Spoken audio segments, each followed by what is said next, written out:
तीर वनसारी, यमुना तीर वनचारी, जय राधा माधवा, जय कुंज बिहारी।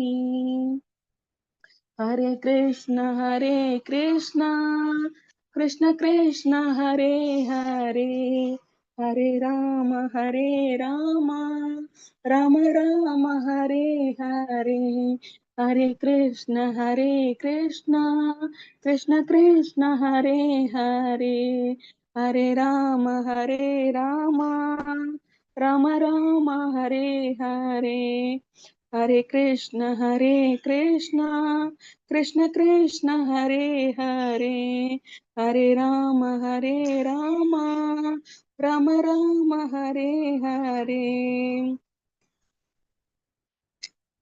ओम नमो भगवते वासुदेवाय, ओम नमो भगवते वासुदेवाय, ओम नमो भगवते वासुदेवाय। ओम अज्ञानतिमिरान्धस्य ज्ञानाञ्जनशलाकया शशिरुन्मीलितं येन तस्मै श्रीगुरुवे नमः। श्रीचैतन्यमनोभीष्टं स्थापितं येन भूतले स्वयरूपकथा मह्यं ददाति स्वपदान्तिकं।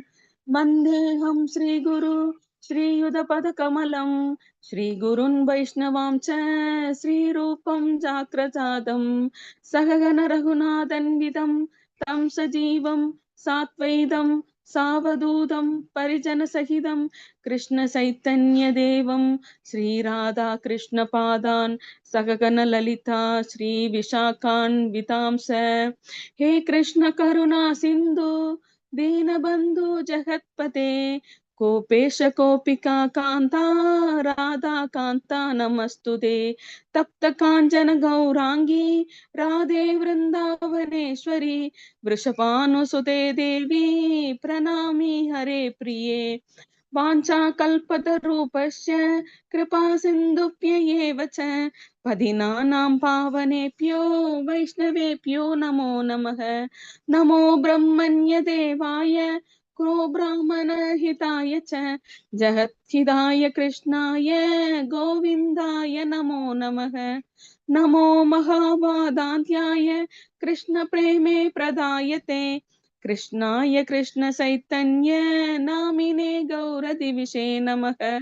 गुरुवे गौरचन्द्राय राधिकायै ततालये कृष्णाय कृष्ण भक्ताय तद्भक्ताय नमो नमः। मुहं करोति वाचालं पङ्कुं लङ्कायते गिरिं, यत्कृपादमहं वन्दे परमानन्दमाधवं श्रीगुरुं दीनदारणं श्रीचैतन्य ईश्वरं। कृष्णाय वासुदेवाय देवकी नन्दनाय च नन्दगोपकुमाराय गोविन्दाय नमो नमः। नमः पङ्कजनाभाय नमः पङ्कजमालिने, नमः पङ्कजनेत्राय नमस्ते पङ्कजङ्घ्रये। नमः ॐ विष्णुपादाय कृष्णप्रेष्ठाय भूतले श्रीमदे भक्तिवेदान्त स्वामिनीति नामिने। नमस्ते सरस्वते देवे गौरवाणी प्रचारिणे, निर्विशेष शून्यवादी पाश्चात्य देशधारिणे। नारायणं नमस्कृत्य नरं चैव नरोत्तमं, देवीं सरस्वतीं व्यासं ततो जयं मुदीरयेत्। शिरन्वदां स्वकद कृष्णः पुण्यसर्वण कीर्तनः, कृत्यन्तः सुदोहि अभद्राणि वितनोति सुकृत्सदां। नष्टप्रायेषु अभद्रेषु नित्यं भागवत सेवया, भगवती उत्तमश्लोके भक्तिर्भवति नैष्टिकीः। पञ्चतत्त्वात्मकं कृष्णं भक्तरूपस्वरूपहं, भक्तवतारं भक्ताख्यं नमामि भक्तशक्तिगं। जय श्री कृष्ण चैतन्य प्रभु नित्यानंद, श्री अद्वैत गदाधर श्रीवासादि गौर वृंद हरे कृष्णा कृष्ण कृष्ण हरे हरे हरे राम राम राम हरे हरे हरे कृष्णा कृष्ण कृष्ण हरे हरे हरे राम राम राम हरे हरे हरे कृष्णा कृष्ण कृष्ण हरे हरे हरे राम राम राम हरे हरे हरे कृष्ण माता जी ஹரே கிருஷ்ணா மாதாஜி. தேங்க்யூ மாதாஜி. எல்லாரையும் இந்த L2 ப்ரீ பக்தி சாஸ்திரி வகுப்பிற்கு அன்போடு வரவேற்கிறேன். நம்ம இஸ்கான் மங்களூர் சார்பா இஸ்கான் மங்களூர்ல இருக்கிற சுவாமி ஸ்ரீ ஸ்ரீ ராதா கோவிந்தர் அவங்களோட அருளோட இந்த கிளாஸை நம்ம ஸ்டார்ட் பண்ணலாம். ஓம் நமோ பகவதே வாசுதேவாய. ஓம் நமோ பகவதே வாசுதேவாய. ஓம் நமோ பகவதே வாசுதேவாய. ஓம் அஞ்ஞானதிமிராந்தஸ்ய ஞானாஞ்சனசலாகயா சக்ஷுருன்மீலிதம் ஏன தஸ்மை ஸ்ரீ குரவே நமः. श्री चैतन्य मनोभीष्टं स्थापितं येन भूतले स्वयं रूपकथा मह्यं ददाति स्वपदान्तिकं वन्देऽहं श्रीगुरो श्रीयुतपदकमलं श्रीगुरुन् वैष्णवांशश श्रीरूपं साग्रजातं सहगण रघुनाथान्वितं तं सजीवं साद्वैतं सावधूतं परिजनसहितं कृष्ण चैतन्यदेवं श्रीराधा कृष्णपादान् सहगण ललिता श्रीविशाखान्वितांशश हे कृष्ण करुणा सिन्धु दीनबन्धु जगत्पते गोपेश गोपिका कान्ता राधा कान्ता नमोऽस्तुते तप्त काञ्चन गौरांगे राधे वृंदावनेश्वरी ऋषभानो सुते देवी प्रणमामि हरिप्रिये वाञ्छाकल्पतरुभ्यश्च कृपा सिन्धुभ्य एव च पतितानां पावनेभ्यो वैष्णवेभ्यो नमो नमः। जय श्री कृष्ण चैतन्य प्रभु नित्यानंद श्री अद्वैत गदाधर श्रीवासादि गौरभक्तवृंद हरे कृष्ण कृष्ण कृष्ण हरे हरे हरे राम राम राम हरे हरे हरे कृष्ण कृष्ण कृष्ण हरे हरे हरे राम राम राम हरे हरे हरे कृष्णा. நம்ம வந்து சாப்டர் 14th பாத்துக்கிட்டு இருக்கோம். ஜட இயற்கையின் முக்குணங்கள் அந்த சாப்டர் நம்ம பாத்துட்டு இருக்கோம். நேத்திக்கு 18th ஸ்லோகம் வரைக்கும் பார்த்தோம். அப்படிதானே மாதாஜி? ஹரே கிருஷ்ணா. ஆமா மாதாஜி 18 வரைக்கும் பார்த்தோம் மாதாஜி. 19th ஸ்லோகம்ல இருந்து பார்க்கலாம் மாதாஜி. ஹரே கிருஷ்ணா. இப்ப வந்து பகவான் வந்து ஆக்சுவலா முக்குணங்களை பத்தி டீடைல்டா பேசுறாங்க. ரஜோகுணம், அதாவது சத்துவகுணம், ரஜோகுணம், தமோகுணம், அதை பத்தி ரொம்ப டீடைல்டா நம்ம நேத்திக்கு பார்த்தோம். ஆனா பகவான் என்ன சொல்றாங்க அப்படின்னா, இந்த சத்துவகுணத்தையும் தாண்டி ஒரு குணம் இருக்கு, அது வந்து சுத்த சத்துவகுணம். சோ நம்ம அந்த சுருக்கத்திலே பார்த்தோம், எப்படி தாண்டி செல்ல முடியுமா அப்படின்னு. முடியுமானா முடியும், அது பகவான் சொல்றாங்க. குணங்களை தாண்டி செல்லுதல். சோ தாண்டியவர் அந்த முக்குணங்களையும் தாண்டியவர்களோட அறிகுறிகள் எப்படி எல்லாம் இருக்கும், அவங்க எப்படி நடந்துக்குவாங்க எல்லார்கிட்டையும், அப்புறம் எப்படி தாண்டுவதுன்னு. சத்துவகுணத்துல இருக்கிறவங்களும் சுத்த சத்துவ நிலைக்கு வரணும் இல்லையா? கீழே தமோ குணத்துல இருக்கிறவங்களும் ரஜோகுணத்துல இருக்கிறவங்களும் சத்துவ நிலைக்கு வந்துட்டு அப்புறம் அங்க இருந்து சுத்த சத்துவ நிலைக்கு வரணும். அவங்களுக்கு எல்லாமும் எப்படி அவங்களும் வரலாம், சுத்த சத்துவ நிலைக்கு வரலாம் அப்படின்றது எல்லாமே பகவான் வந்து சொல்றாங்க அர்ஜுனருக்கு. சோ அறிகுறிகள், சுத்த சத்துவ நிலையில இருக்கிறவங்களோட அறிகுறிகள் எப்படி இருக்கும்னா, அவங்க நடுநிலையானவர்களா இருப்பாங்க. ஒரு பக்கம் இந்த பக்கம் மட்டும் ஒருத்தங்க பிரச்சனையோட வராங்க அப்படின்னா ரெண்டு பக்கமும் ஈக்குவலா கேட்டுட்டு எது கரெக்டானதோ எது சரியானதோ அவங்களுக்கு அந்த மாதிரி தீர்ப்பு சொல்லுவாங்களே தவிர, ஒருத்தங்கிட்ட லஞ்சம் வாங்கிட்டு அவனுக்கு சாதகமா தீர்ப்பு எல்லாம் சொல்ல மாட்டாங்க. நடுநிலைமையோட இருப்பாங்க, சமநிலையில் இருப்பவர். அப்புறம் தூண்டுதல்களை பொருட்படுத்த மாட்டாங்க. சோ அதனாலதான் அவங்க முதல்ல சத்துவ குணத்துல இருந்துட்டு அதுக்கப்புறம் தான் அந்த சுத்த சத்துவ குணத்துக்கே வர முடியும். சோ என்ன தூண்டுதல்கள் இருந்தாலும் அதெல்லாம் ஓவர் கம் பண்ணிக்குவாங்க இவங்க. இப்போ அந்த கோபம், பொறாம, பேராசை எதுவுமே இவங்க கிட்ட இருக்காது. ஏன்னா அதெல்லாத்தையும் இவங்க தாண்டி வந்திருப்பாங்க. பொறாமையில இருந்து விடுபட்டவர், கோபத்துல இருந்து விடுபட்டவர், அந்த மாதிரி. இப்ப நம்ம படிச்சதுதான் இங்கேயும் போட்டிருக்காங்க. நடுநிலைமையோட தான் அவங்க நடந்துக்குவாங்க, எல்லாரையும் சமமா தான் பாப்பாங்க. பொறாமையிலிருந்து விடுதலை. சோ அவங்க கிட்ட அந்த தீய குணங்கள் எதுவுமே இருக்காது. இதெல்லாம் களங்கங்கள். சோ இந்த களங்கங்கள் எல்லாம் அவங்க கிட்ட இல்லாம இருக்கும். நாம் உடல் என நினைத்தால் இவை எதுவும் வராது. சோ அவங்க வந்து இது ஜஸ்ட் நான் இந்த ஜென்மத்துல இந்த உடம்புல இருக்கேன், என்னோட சுத்த சத்துவ நிலையில இருக்கிறவங்களோட நினைவு, அவங்களோட வே ஆஃப் திங்கிங் எப்படி இருக்கும்னா, எனக்கு இந்த மனுஷ பிறவி இந்த ஜென்மத்துல எனக்கு கொடுக்கப்பட்டிருக்கு. நான் வந்து சுத்த சத்துவ நிலையில இருந்து பகவானை திருப்திப்படுத்தக்கூடிய செயல்கள்ல ஈடுபட்டு நான் கிருஷ்ண பக்தி பண்ணுவேன். எனக்கு எவ்வளவு ஆயுசு இருக்கோ அதுல நான் கிருஷ்ண பக்தி பண்ணுவேன். பண்ணிட்டு என்னென்ன கஷ்டம் வந்தாலும் அதை அக்செப்ட் பண்ணிப்பாங்க. மானம், அவமானம், சுகம், துக்கம் அந்த இருமைகள்ல இருந்து விடுபட்டவங்களா இருப்பாங்க. எதுவுமே அவங்கள தாக்காது, எதுவுமே அவங்கள டிஸ்டர்ப் பண்ணாது. அவங்களுக்குன்ட்டு ஒரு விஷனோட இருப்பாங்க. நான் வந்து கிருஷ்ணரோட கோலோக விருந்தாவனத்தை அடையணும். சோ அதுக்கு எதெல்லாம் சாதகமா இருக்கோ அதை நான் பண்ணுவேன். அதை தடுக்கிற மாதிரி என்ன எந்த விஷயங்கள் இருந்தாலும் அதை நான் பொருட்படுத்த மாட்டேன் அப்படின்ற அந்த கிளாரிட்டி அந்த சுத்த சத்துவ நிலையில இருக்கிறவங்களுக்கு இருக்கும். நம்மிடம் இல்லாததை எண்ணி நாம் ஏங்குவது வரப்போகாத ஒரு எதிர்காலத்துக்காக தற்போதைய சந்தோஷத்தை பறித்து விடுகிறது. சோ இது என்ன, இது நம்ம வாழ்க்கைக்கான பாடம் அப்படின்னு பகவான் என்ன சொல்ல வராங்க, அப்புறம் பிரபுபாதர் என்ன சொல்றாங்க அப்படின்னா, ரொம்ப எக்ஸ்பெக்டேஷன்ஸ் நம்ம வச்சுக்க கூடாது. அப்புறம் ரொம்ப இமேஜின் பண்றது, ஃபியூச்சர் எப்படி இருக்கும், இப்படி ஆயிடுமோ, நம்ம எதுவும் ரொம்ப சேர்த்து வைக்கலையே, நம்ம யாரு பாத்துக்குவா, நம்ம பசங்க நல்லாவே படிக்க மாட்டேங்கிறாங்களே, அவங்களோட ஃபியூச்சர் என்னவா இருக்கும், இந்த மாதிரி ரொம்ப ஓவர் இமேஜினேஷன் எல்லாம் பண்ண வேணாம். நமக்குன்ட்டு என்ன கடமை இருக்கோ நம்ம அந்த அந்த கடமைகளை செஞ்சுக்கிட்டு இருக்கணும். ஃபியூச்சர்ல என்ன நடக்கும் அந்த பயத்துல இருந்தோம்னா இப்பத்துல நிகழ்காலத்துல இருக்கிற எந்த சந்தோஷத்தையும் நம்மளால அனுபவிக்க முடியாது. சோ எல்லாத்தையுமே பகவான் கிட்ட விட்டுட்டு நம்ம பாட்டுக்கு நம்ம கடமைய செஞ்சுக்கிட்டு வரணும். இப்போ சுத்த சத்துவ நிலையில இருக்கிறவங்களோட நடத்தை எப்படி இருக்கும் அப்படின்னா, எல்லா சூழ்நிலைகளிலும் எந்த சிச்சுவேஷன்ஸா இருந்தாலும், அது பேடா இருந்தாலும் சரி, குட்டா இருந்தா நம்ம எல்லாரும் ஒழுங்காதான் இருப்பாங்க, ஒழுங்காதான் இருப்போம். ஒரு டிஃபிகல்ட்டான சிச்சுவேஷன்லயும் அவங்களால ஹேண்டில் பண்ண முடியுதா, அதுதான் அங்கதான் நம்ம தோத்து போறதும் ஜெயிக்கிறதும் இருக்கு. சோ இவங்க சுத்த சத்துவ நிலையில இருக்கிறவங்களுக்கு ஒரு டிஃபிகல்ட்டான சிச்சுவேஷன் வந்தாலும் அவங்களால அதுல சோர்ந்து போயிட மாட்டாங்க.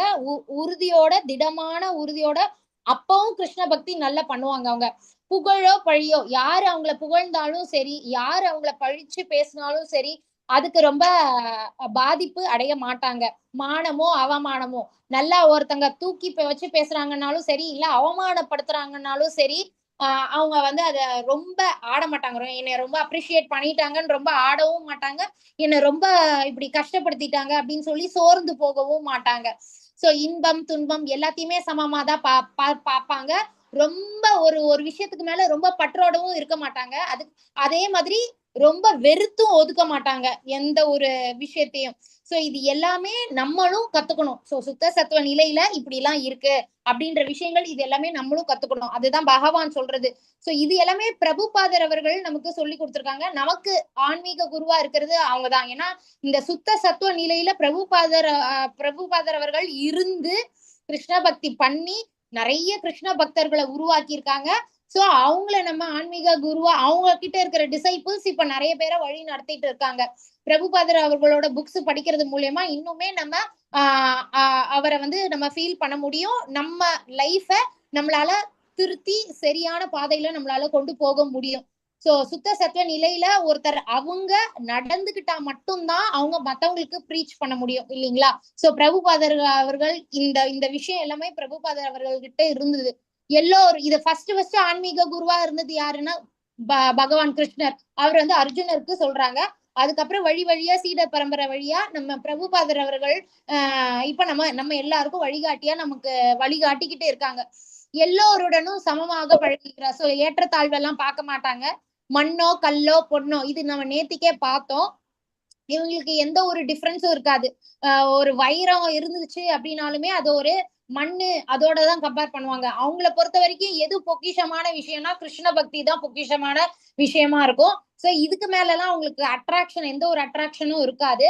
அவங்களுக்கு நண்பர்கள்னு வச்சு, இவெல்லாம் எனக்கு ஃப்ரெண்டு, இவெல்லாம் எனக்கு எனிமி, அந்த மாதிரியான பாகுபாடும் இவங்க கிட்ட இருக்காது. யாரு வந்தாலும் ஏத்துக்கிட்டு அவங்க கிட்ட கிருஷ்ண பக்திய பத்தி பேசுறது, இல்ல தன்னை யாராவது ஒதுக்குறாங்க அப்படின்னாலும் அதுக்கு கவலைப்பட்டுட்டுலாம் இருக்க மாட்டாங்க. ஏன்னா அவங்க வந்து நல்ல போக்கஸ்டா நான் கிருஷ்ண பக்தி பண்ணோம், என்னை யாருக்கும் பிடிச்சாலும் ஓகே தான், பிடிக்கலனாலும் ஓகே தான், அந்த மாதிரியான ஒரு மனசு இருக்கும் அவங்களுக்கு.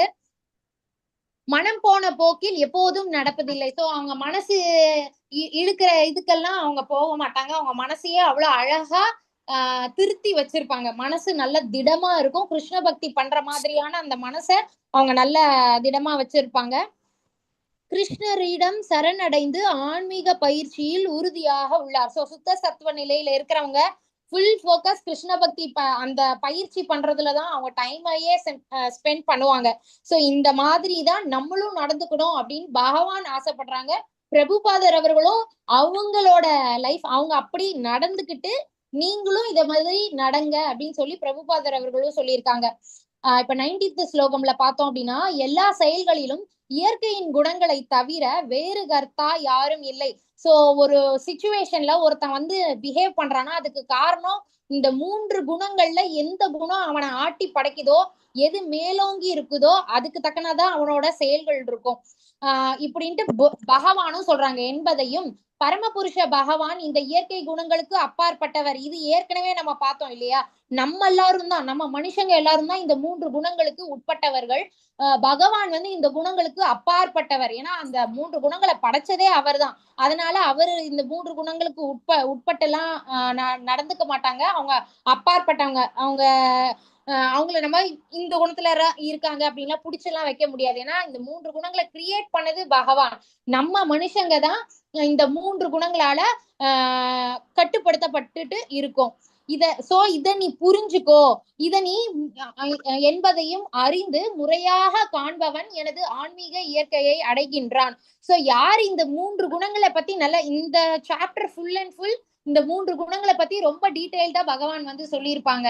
சோ யாரெல்லாம் இந்த 3 குணங்களை பத்தி நல்ல டீடைல்டா புரிஞ்சுக்கிட்டாங்களோ அவங்களுக்கு தெரியும். அப்போ நம்ம ரொம்ப சோம்பேறித்தனமா செயல்களை தள்ளி போடக்கூடாது, ரொம்ப நேரம் தூங்க கூடாது, ரொம்ப அதிகமா சாப்பிடுறது கூடாது, சாப்பிடுற விஷயத்திலயும் இந்த விஷயங்கள் சாப்பிடக்கூடாது, இதெல்லாம் சாப்பிடலாம்.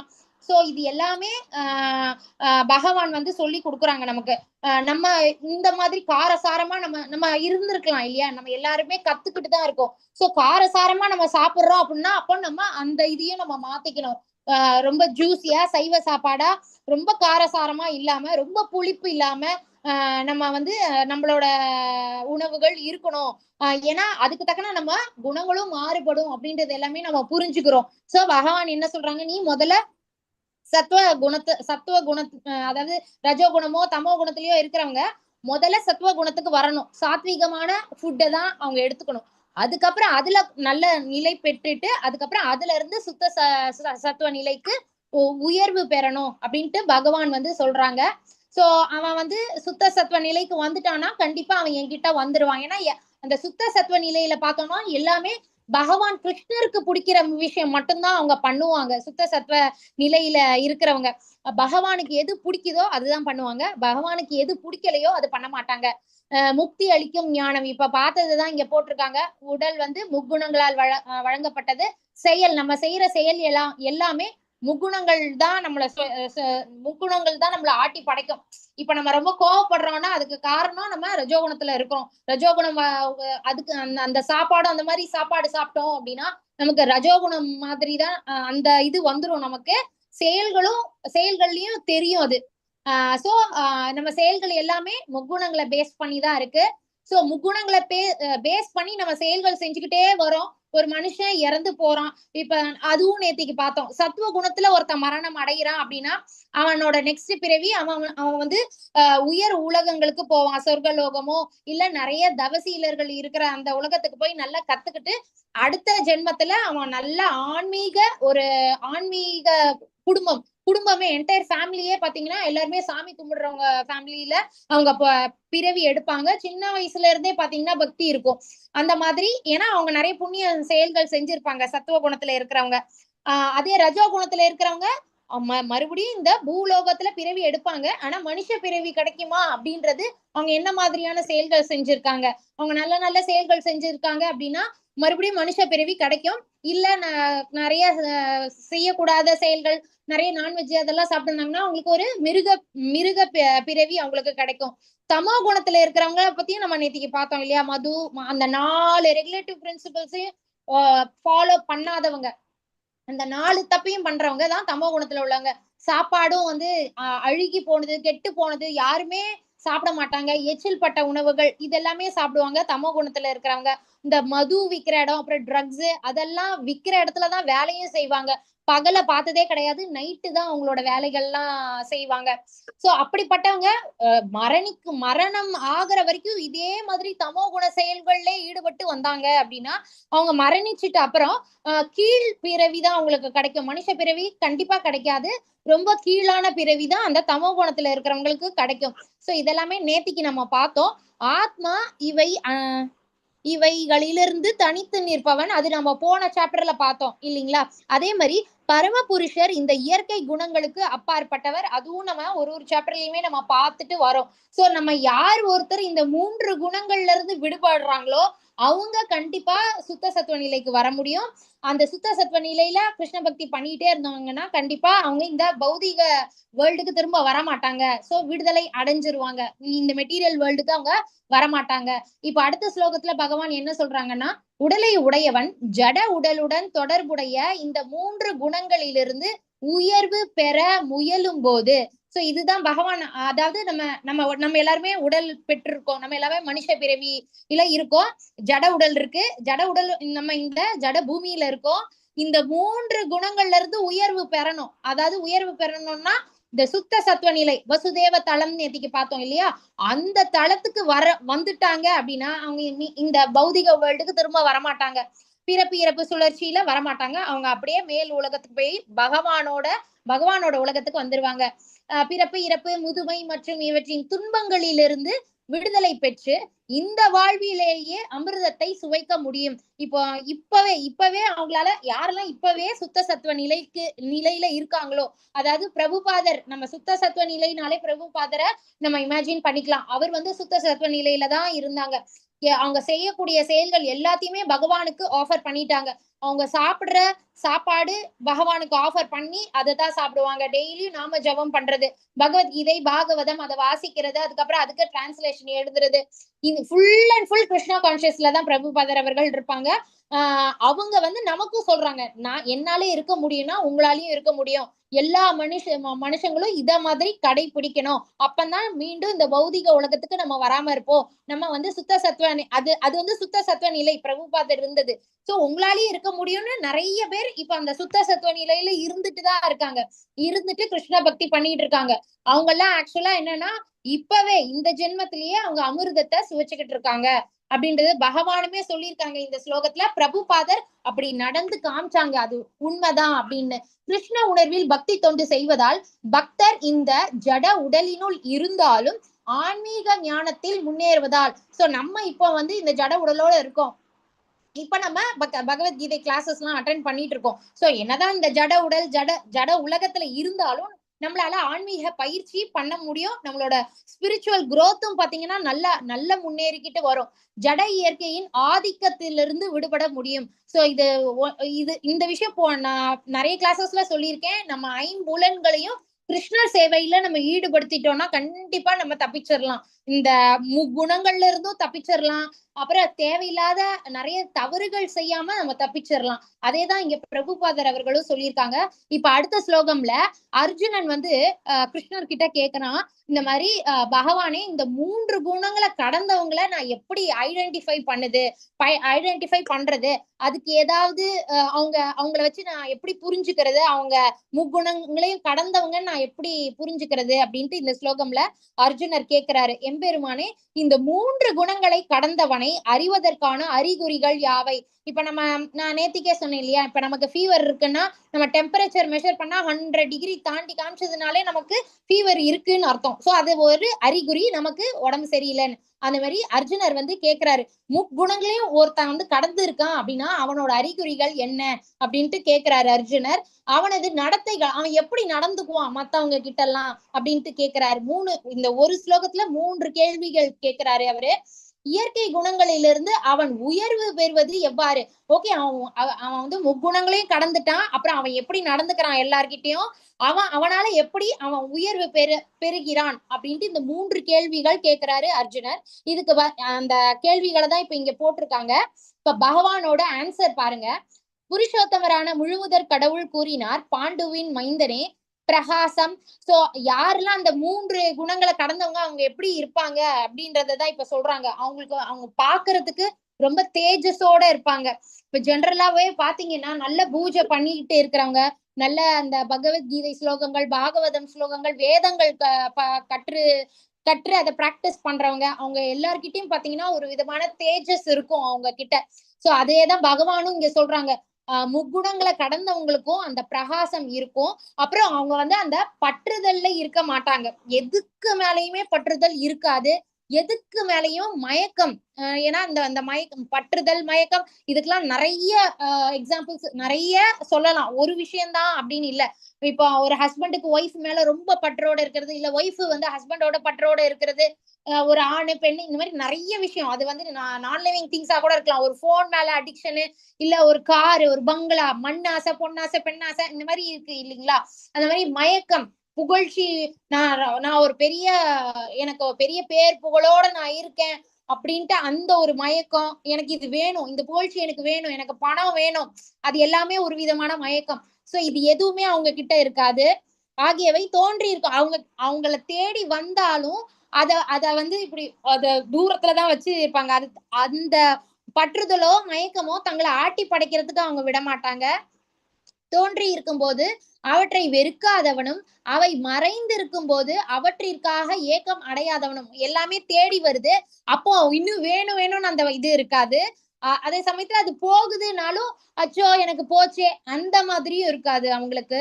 இயற்கை குணங்களின் விளைவுகளுக்கு மத்தியில் ஸ்திரமாக, சோ எந்த மாதிரியான சிச்சுவேஷன்ஸும் வரட்டும், அவங்க வந்து அவங்களோட இதுல வைராகியம் இருக்கும். ரொம்ப ரிஜிடா, ரொம்ப பிக்சடா இருக்கும். அவங்க மனசு அளவுலயும் சரி, உடல் அளவுலயும் சரி ரொம்ப ரிஜிடா இருப்பாங்க. எனக்கு இதுதான், நான் வந்து இந்த கிருஷ்ண பக்தி நான் பண்ணுவேன், என்ன வேணாலும் பண்ணுங்க, என்ன வேணாலும் என்ன அவமானப்படுத்திக்கோங்க, நான் இப்படிதான் இருப்பேன். அவங்களுக்குன்ட்டு அந்த ஸ்திர புத்தி இருக்கும். சஞ்சலமே இருக்காது அவங்களுக்கு. நடுநிலைமையோட இருப்பாங்க.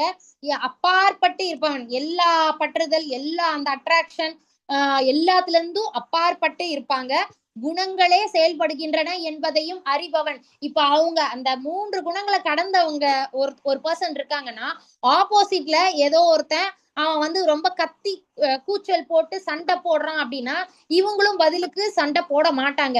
இவங்களுக்கு தெரியும் அவன் வந்து ரஜோகுணத்துல இருக்கான், அவனோட குணம் தான் அவனை இப்படி பண்ண வைக்குது. சோ நம்ம போய் அவங்க கிட்ட சண்டை போட வேண்டாம்ன்ற கிளாரிட்டி இவங்க கிட்ட இருக்கும். சோ அதனால அந்தந்த அந்த 3 வகையான குணங்கள்னா என்ன, அந்த 3 குணங்களும் எப்படி ஒரு மனுஷனை ஆட்டி படைக்குது, எப்படி அந்த குணங்கள்னாலதான் ஒரு மனுஷனை இப்படி பிஹேவ் பண்றான்.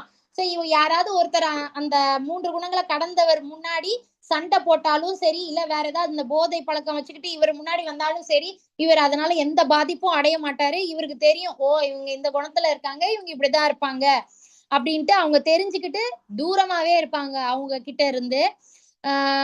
தன்னில் நிலை பெற்று இன்பத்தையும் துன்பத்தையும் சமமாக கருதுபவன். சோ இன்பமும் சரி, துன்பமும் சரி, அதை சமமா ஏத்துக்கிறது. இன்பம் வந்து எனக்கு இன்பம் வந்துருச்சுன்னு ரொம்ப ஆட மாட்டாங்க, துன்பம் வந்துச்சுன்னு ரொம்ப துவண்டும் போக மாட்டாங்க. மண்ணையும் கல்லையும், இது நம்ம ஏற்கனவே பார்த்தோம் இல்லையா? சோ அந்த குவாலிட்டிஸ் எல்லாமே இருக்கிறவங்க தான் 3 குணத்தையும் கடந்தவங்க. மண்ணையும் கல்லையும் பொன்னையும் சமமாக காண்பவனும், பிரியமானவற்றிலும் பிரியமற்றவற்றிலும், அதாவது ரொம்ப இவங்க எனக்கு ரொம்ப பிடிச்சவங்க, இவங்க எனக்கு பிடிக்காதவங்க, அந்த மாதிரி எல்லாம் இல்ல.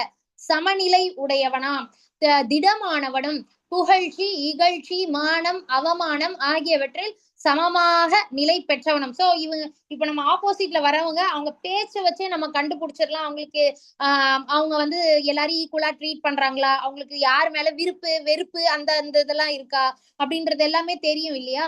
சோ பகவான், ஏன்னா அர்ஜுனர் கேக்குறாரு நான் எப்படி அதை கண்டுபிடிக்கிறதுன்னு. சோ இந்த விஷயம் எல்லாம் இருக்கா ஒருத்தர்கிட்ட அப்படின்றது நம்ம பார்க்கணும். அவங்க வந்து இன்பம் துன்பமும் சமமா பாக்குறது, யாருகிட்டயும் ஏற்றத்தாழ்வு இல்லாம சமமா நடந்துக்கிறது, இப்படி எல்லாம் இருக்காங்க அப்படின்னா அந்த 3 குணங்களை அவங்க வென்று விட்டார்கள் அப்படின்னு தான் அர்த்தம். ஒரு நிமிஷம்.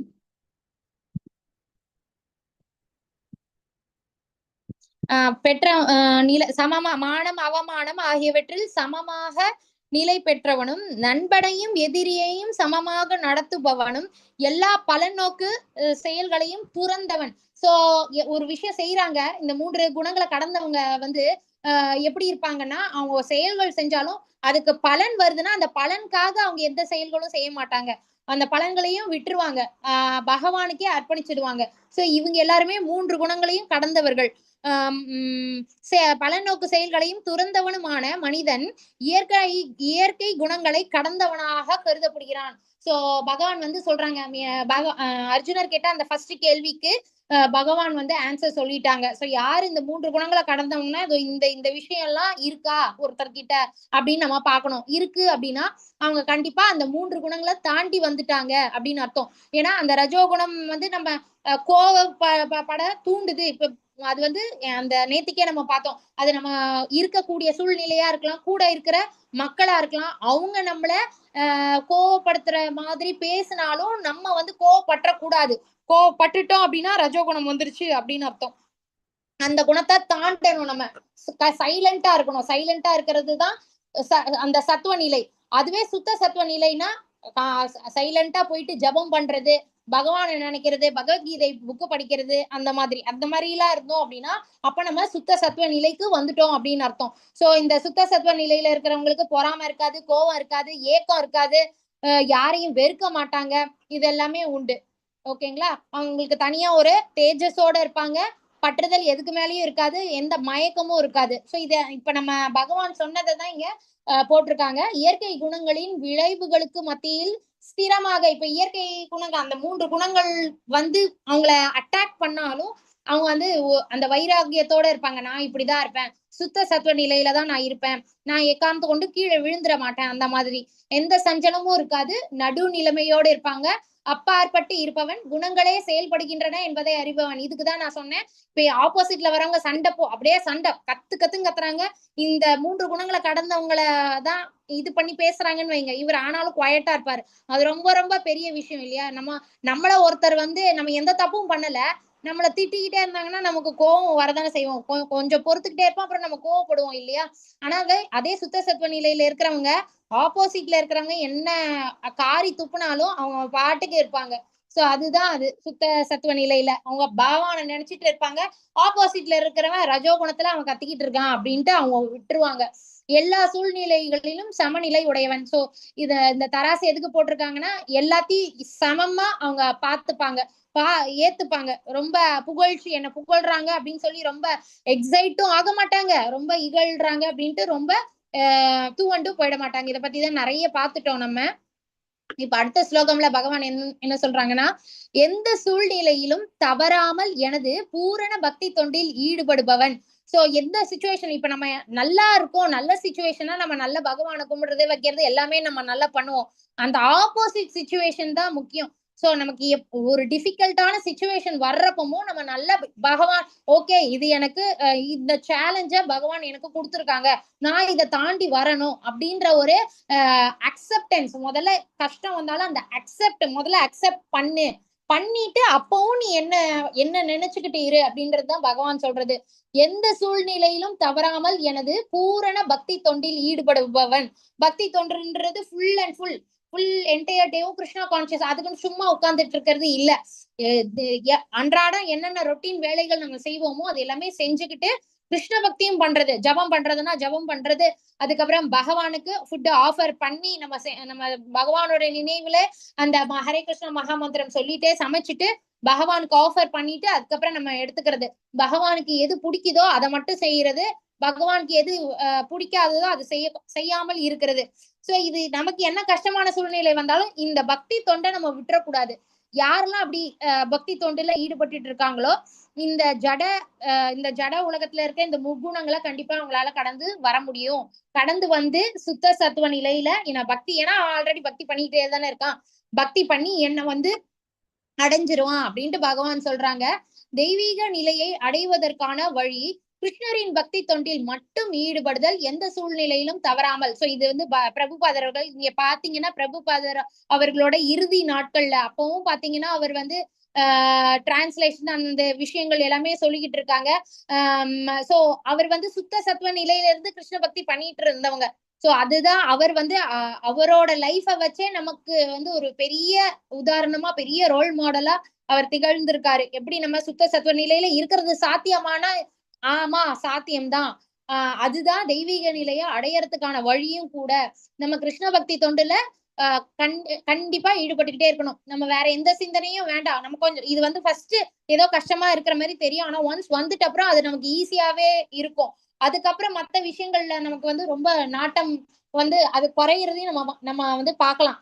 கிருஷ்ணரின் பக்தி தொண்டில் மட்டும் ஈடுபடுதல் எந்த சூழ்நிலையிலும் தவறாமல் எப்படி அவர் வந்து இறுதி நாட்கள்ல கூட கிருஷ்ண பக்தி பண்ணிட்டு தான் இருந்தாங்க.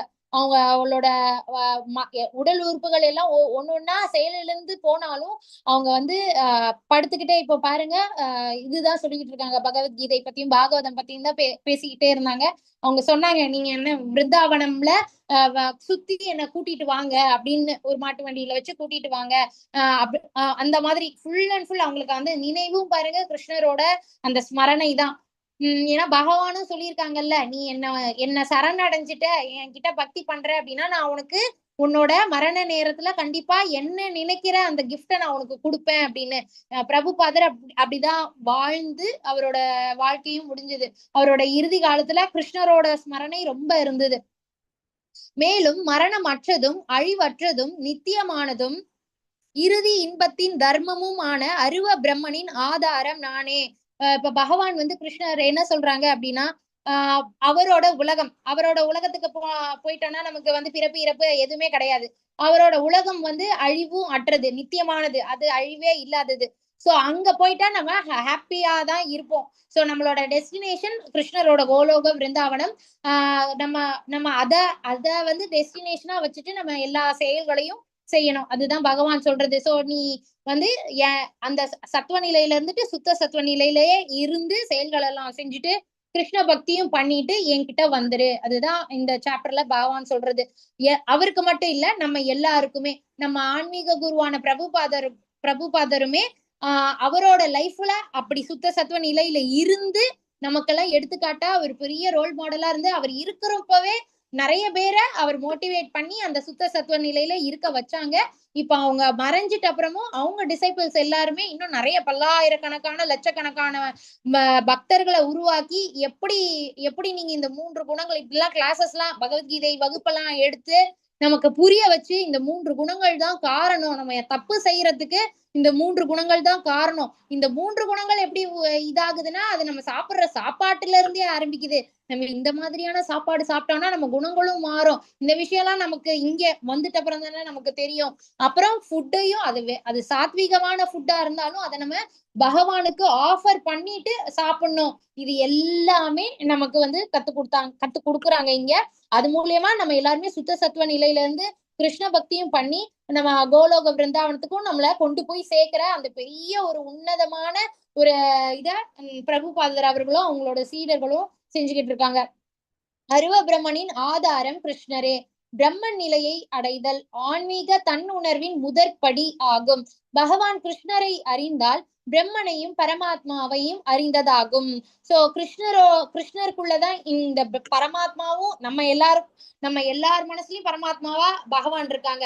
சோ அந்த பரமாத்மாவும் கிருஷ்ணர் நம்ம கிருஷ்ணரை புரிஞ்சுக்கிட்டோம் அப்படின்னா நம்ம மனசுக்குள்ள இருக்கிற அந்த பரமாத்மாவையும் நம்ம புரிஞ்சுக்க முடியும். இந்த ஒரு விஷயங்கள் இந்த சாப்டர்ல இந்த குணங்களை பத்தி அவ்வளவு டீடைல்டா பகவான் வந்து சொல்லியிருக்காங்க. பிரபுபாதர் அவர்களும் இங்க இந்த பிராக்டிக்கல் லைஃப்ல எப்படி நம்ம குணங்களை தாண்டி வரலாம் அப்படின்ற வழிமுறையும் பிரபுபாதர் அவர்களும் சொல்லிட்டாங்க.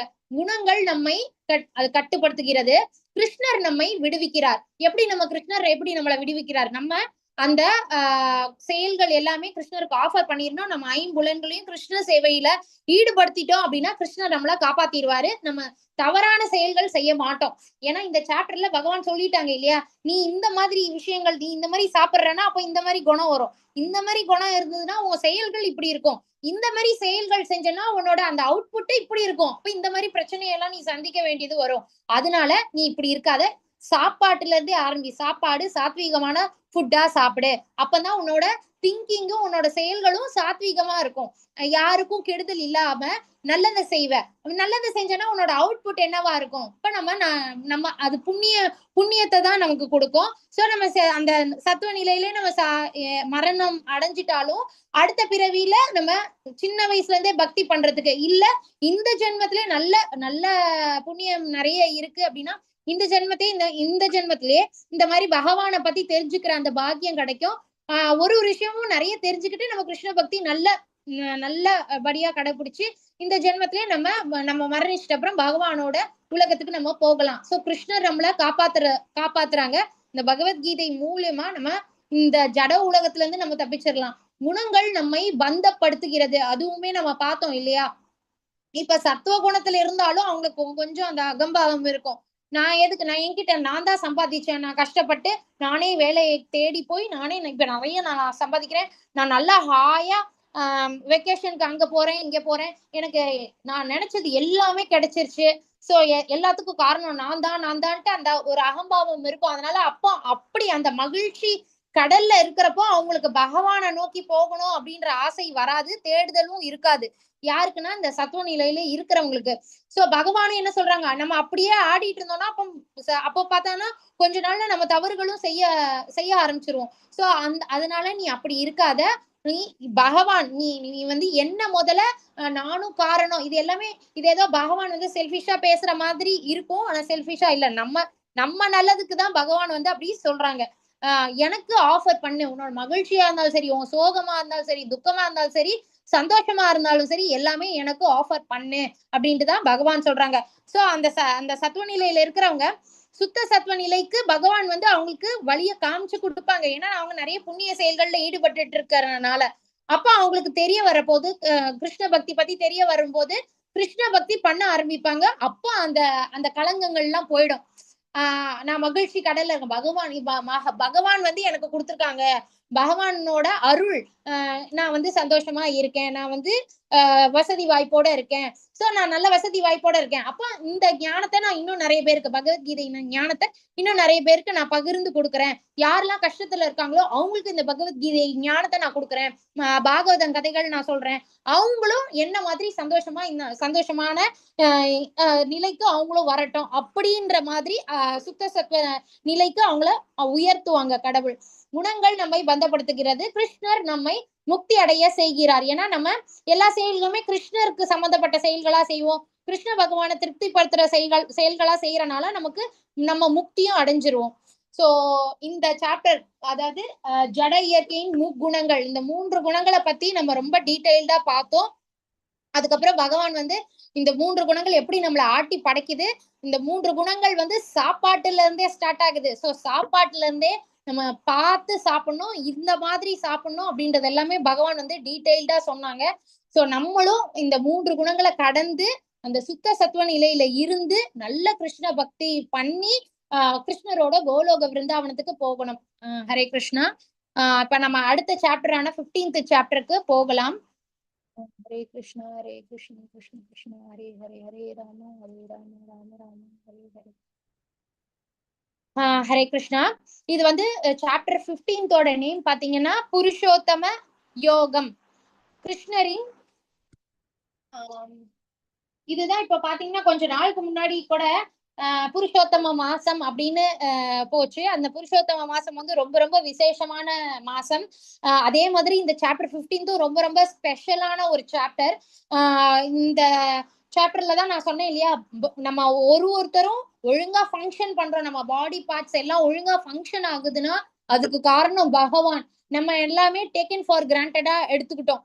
சோ அது எல்லாமே இப்ப இந்த சாப்டர்ல பகவான் நமக்கு வந்து புரிய வைப்பாங்க. இந்த புருஷோத்தம மாசம்ன்றது ஒரு 3 years once வரும். சோ அந்த புருஷோத்தம மாசத்துல அந்த 30 நாட்கள்லயுமே டெய்லியுமே சாப்டர் 15 படிச்சா அவ்வளோ பெனிஃபிட்ஸ் கிடைக்கும் நமக்கு. இப்ப நம்ம இந்த சாப்டர் 15க்கு போகலாம். அதாவது புருஷோத்தம யோகம், கிருஷ்ணரின் யோகா. அதாவது கிருஷ்ண பகவானோட எவ்வளவு நம்ம கிருஷ்ண பகவானோட சக்திகளை தான் நம்ம பார்த்துக்கிட்டு இருக்கோம். சோ இன்னும் என்னென்ன சக்திகள்லாம் இருக்கு, எப்படி நமக்கு கிருஷ்ண பகவான் எவ்வளவு ஒரு நண்பனா எவ்வளவு ஹெல்ப்ஃபுல்லா நமக்கு இருக்காரு அப்படின்ற எல்லா விஷயமும் இந்த சாப்டர்ல பார்க்கலாம். இதுல மொத்தம் பாத்தீங்கன்னா 20 ஸ்லோகம்ஸ் இருக்கு. ஃபர்ஸ்ட் ஸ்லோகம்ல இருந்து 5th ஸ்லோகம் வரைக்கும் நம்ம இந்த இந்த இந்த ஜட உலகம் இருக்கு இல்லைங்களா, இது வந்து வீடா விடுதியா, எதுக்கு இது வீடுனா நம்ம அங்கேயே தங்குவோம், விடுதினா நம்ம அது ஒரு ஹாஸ்டல் மாதிரி இல்லையா, விடுதினா ஹோட்டல் மாதிரி அங்க போவோம் வருவோம் அந்த மாதிரிதான். எப்பவும் அதை யூஸ் பண்ண மாட்டோம். சோ எதை வந்து வீடுன்னு சொல்றாரு, எதை விடுதின்னு சொல்றாரு அப்படின்றது எல்லாமே இந்த 5 ஸ்லோகத்துல பார்க்கலாம். 6th ஸ்லோகம்ல இருந்து 11th ஸ்லோகம் வரைக்கும் ஆன்மீக உலகம்லாம் எப்படி இருக்கும், அப்புறம் அத பத்தி பகவான் வந்து சொல்லுவாங்க. யாரு பராமரிக்கிறது அது வந்து 12th ஸ்லோகம்ல இருந்து 15th ஸ்லோகம் வரைக்கும் சொல்லியிருப்பாங்க. 16th ஸ்லோகம்ல இருந்து 20th ஸ்லோகம் வரைக்கும் சாரம், இந்த பகவத்கீதையோட சாரம் அத பத்தி பகவான் வந்து சொல்லியிருப்பாங்க. ஹரே கிருஷ்ணா. சோ இந்த இந்த இந்த பிக்சர் பாருங்க, இது வந்து வீடு, இது வந்து விடுதி. இது ஏன் இந்த போட்டோ போட்டிருக்காங்கன்றது இப்ப நம்ம படிக்க படிக்க தெரியும். மதனா மாதாஜி நீங்க கால் பண்ணுங்க மாதாஜி, நேம்ஸ் கால் பண்ணுங்க. ஹரே கிருஷ்ணா. ஆனந்தி மாதாஜி வடிக்கீங்களா? ஆனந்தி மாதாஜி படிக்கிறேன் மாதாஜி. ஸ்ரீ பகவான் உவாச்ச ஊத்வா மூலம் அதஸ்தாகம் அஸ்வத்தம் பிராஹுர் அவ்யயம் சந்தாம்சி யஸ்ய பர்ணானி யஸ்தம் வேத சவேத வேத். புருஷோத்தமரான முழுமுதற் கடவுள் கூறினார், மேல் நோக்கிய வேர்களையும் கீழ் நோக்கிய கிளைகளையும் வேத பதங்களை இலைகளாகவும் கொண்ட ஒரு ஆலமரம் உள்ளது என்று கூறப்படுகின்றது. இம்மரத்தை தெரிய மாட்டேன் அறிந்தவன் வேதங்களை அறிந்தவன். ஹரே கிருஷ்ணா மாதாஜி. தேங்க்யூ மாதாஜி. சோ இது இந்த மரத்தை பத்தி தான் நான் ஏற்கனவே ஒரு சாப்டர் எடுக்கிறப்ப சொன்னேன். இந்த மரத்துக்கு பேரு டிசையர் ட்ரீ அப்படின்ட்டு. இந்த மரத்தை நல்லா உத்து பாருங்க. இதுல பாத்தீங்கன்னா மேல டாப்ல பாத்தீங்கன்னா பிரம்மா இருக்காரு. ஆக்சுவலா இந்த மரம் வந்து அடுத்த பேஜ்ல நல்லா போட்டிருக்காங்க பாருங்க. இங்க பிரம்மா இருக்காரு. பிரம்மாக்கு மேல பாத்தீங்கன்னா ஒரு ரிவர் மாதிரி இருக்கும். அந்த ரிவரை தாண்டி கிருஷ்ணரும் ராதையும் இருக்காங்க, கிருஷ்ணரோட அந்த கோலோக விருந்தாவனம். இப்ப இந்த மரம் பாருங்க இப்படி இருக்கு. அதாவது ஜென்ரலா நம்ம இந்த பௌதிக வேர்ல்டுல பார்த்தோம் அப்படின்னா, ஒரு மரம் இருக்குன்னா அதோட பிம்பம் வந்து இந்த தண்ணி பக்கத்துல இருக்குன்னா அதோட ரிஃப்ளெக்ஷனை நம்ம தண்ணியில பாக்கலாம் இல்லையா?